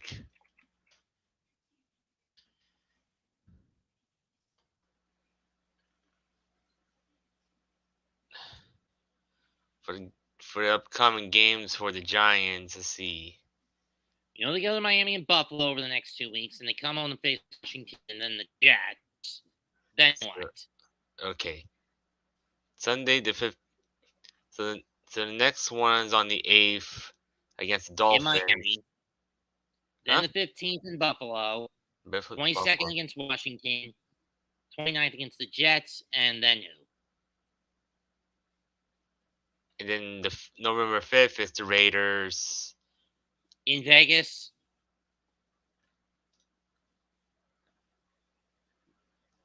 Let's see where was that? So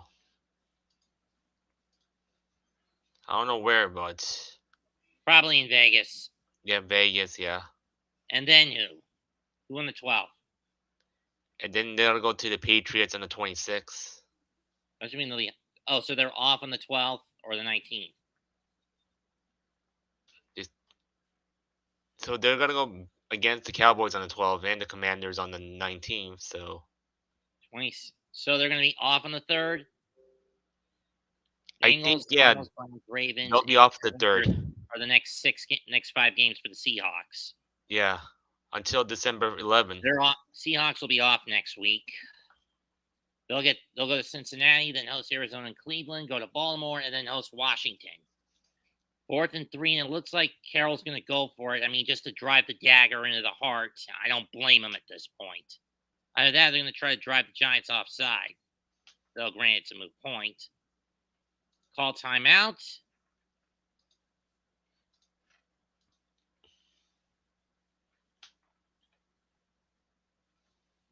Granted, as competitive as the Los Angeles Rams are, Troy, Mr. Aikman, they still have a long way to go to catch San Francisco.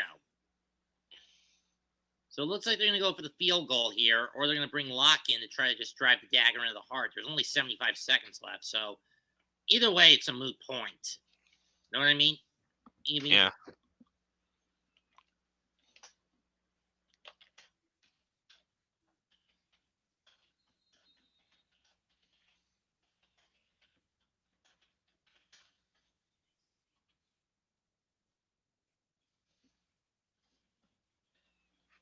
Fourth and 3 from the 28. Lock in.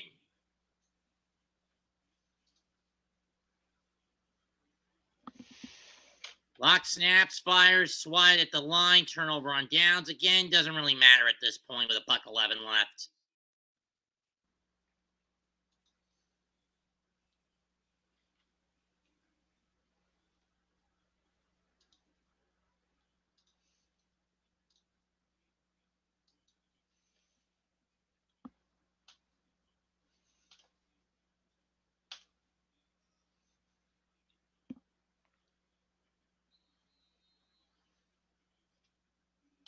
Brian Dable is going to give these boys an earful when this game's over. Tyrod Taylor coming in the quarterback now, since it's pretty much the defeatist setup. Hand off to Brightwell. He's going to get 3 to the 32.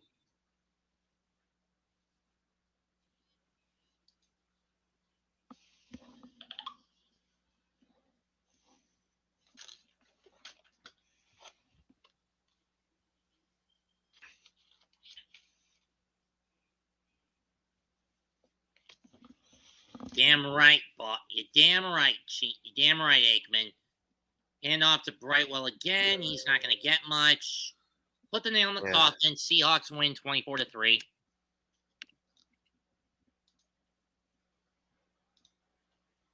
Next stop for the Giants, Miami. Seattle will get a week off before they go to Cincinnati. And Pete Carroll is laughing like a jackass. On Monday Night Football, he is 29-12 with the Seahawks, 13-4 since 2010. And this Seahawks team is 13-4 since 2010 on Monday Night Football. This game was bullshit across the board. I gotta do a tirade. I gotta do a bit of a rant. Rant to reflect on this. Thank you to Shiny Evie for stepping in when he did to help me out. Leave a comment, and to the viewers that did stick around for when they did. Leave a comment, smash a like, sub to the channel. This is Mets228 and Shiny Evie Cosplayer saying goodbye and good fucking night. And don't forget, work hard and get good.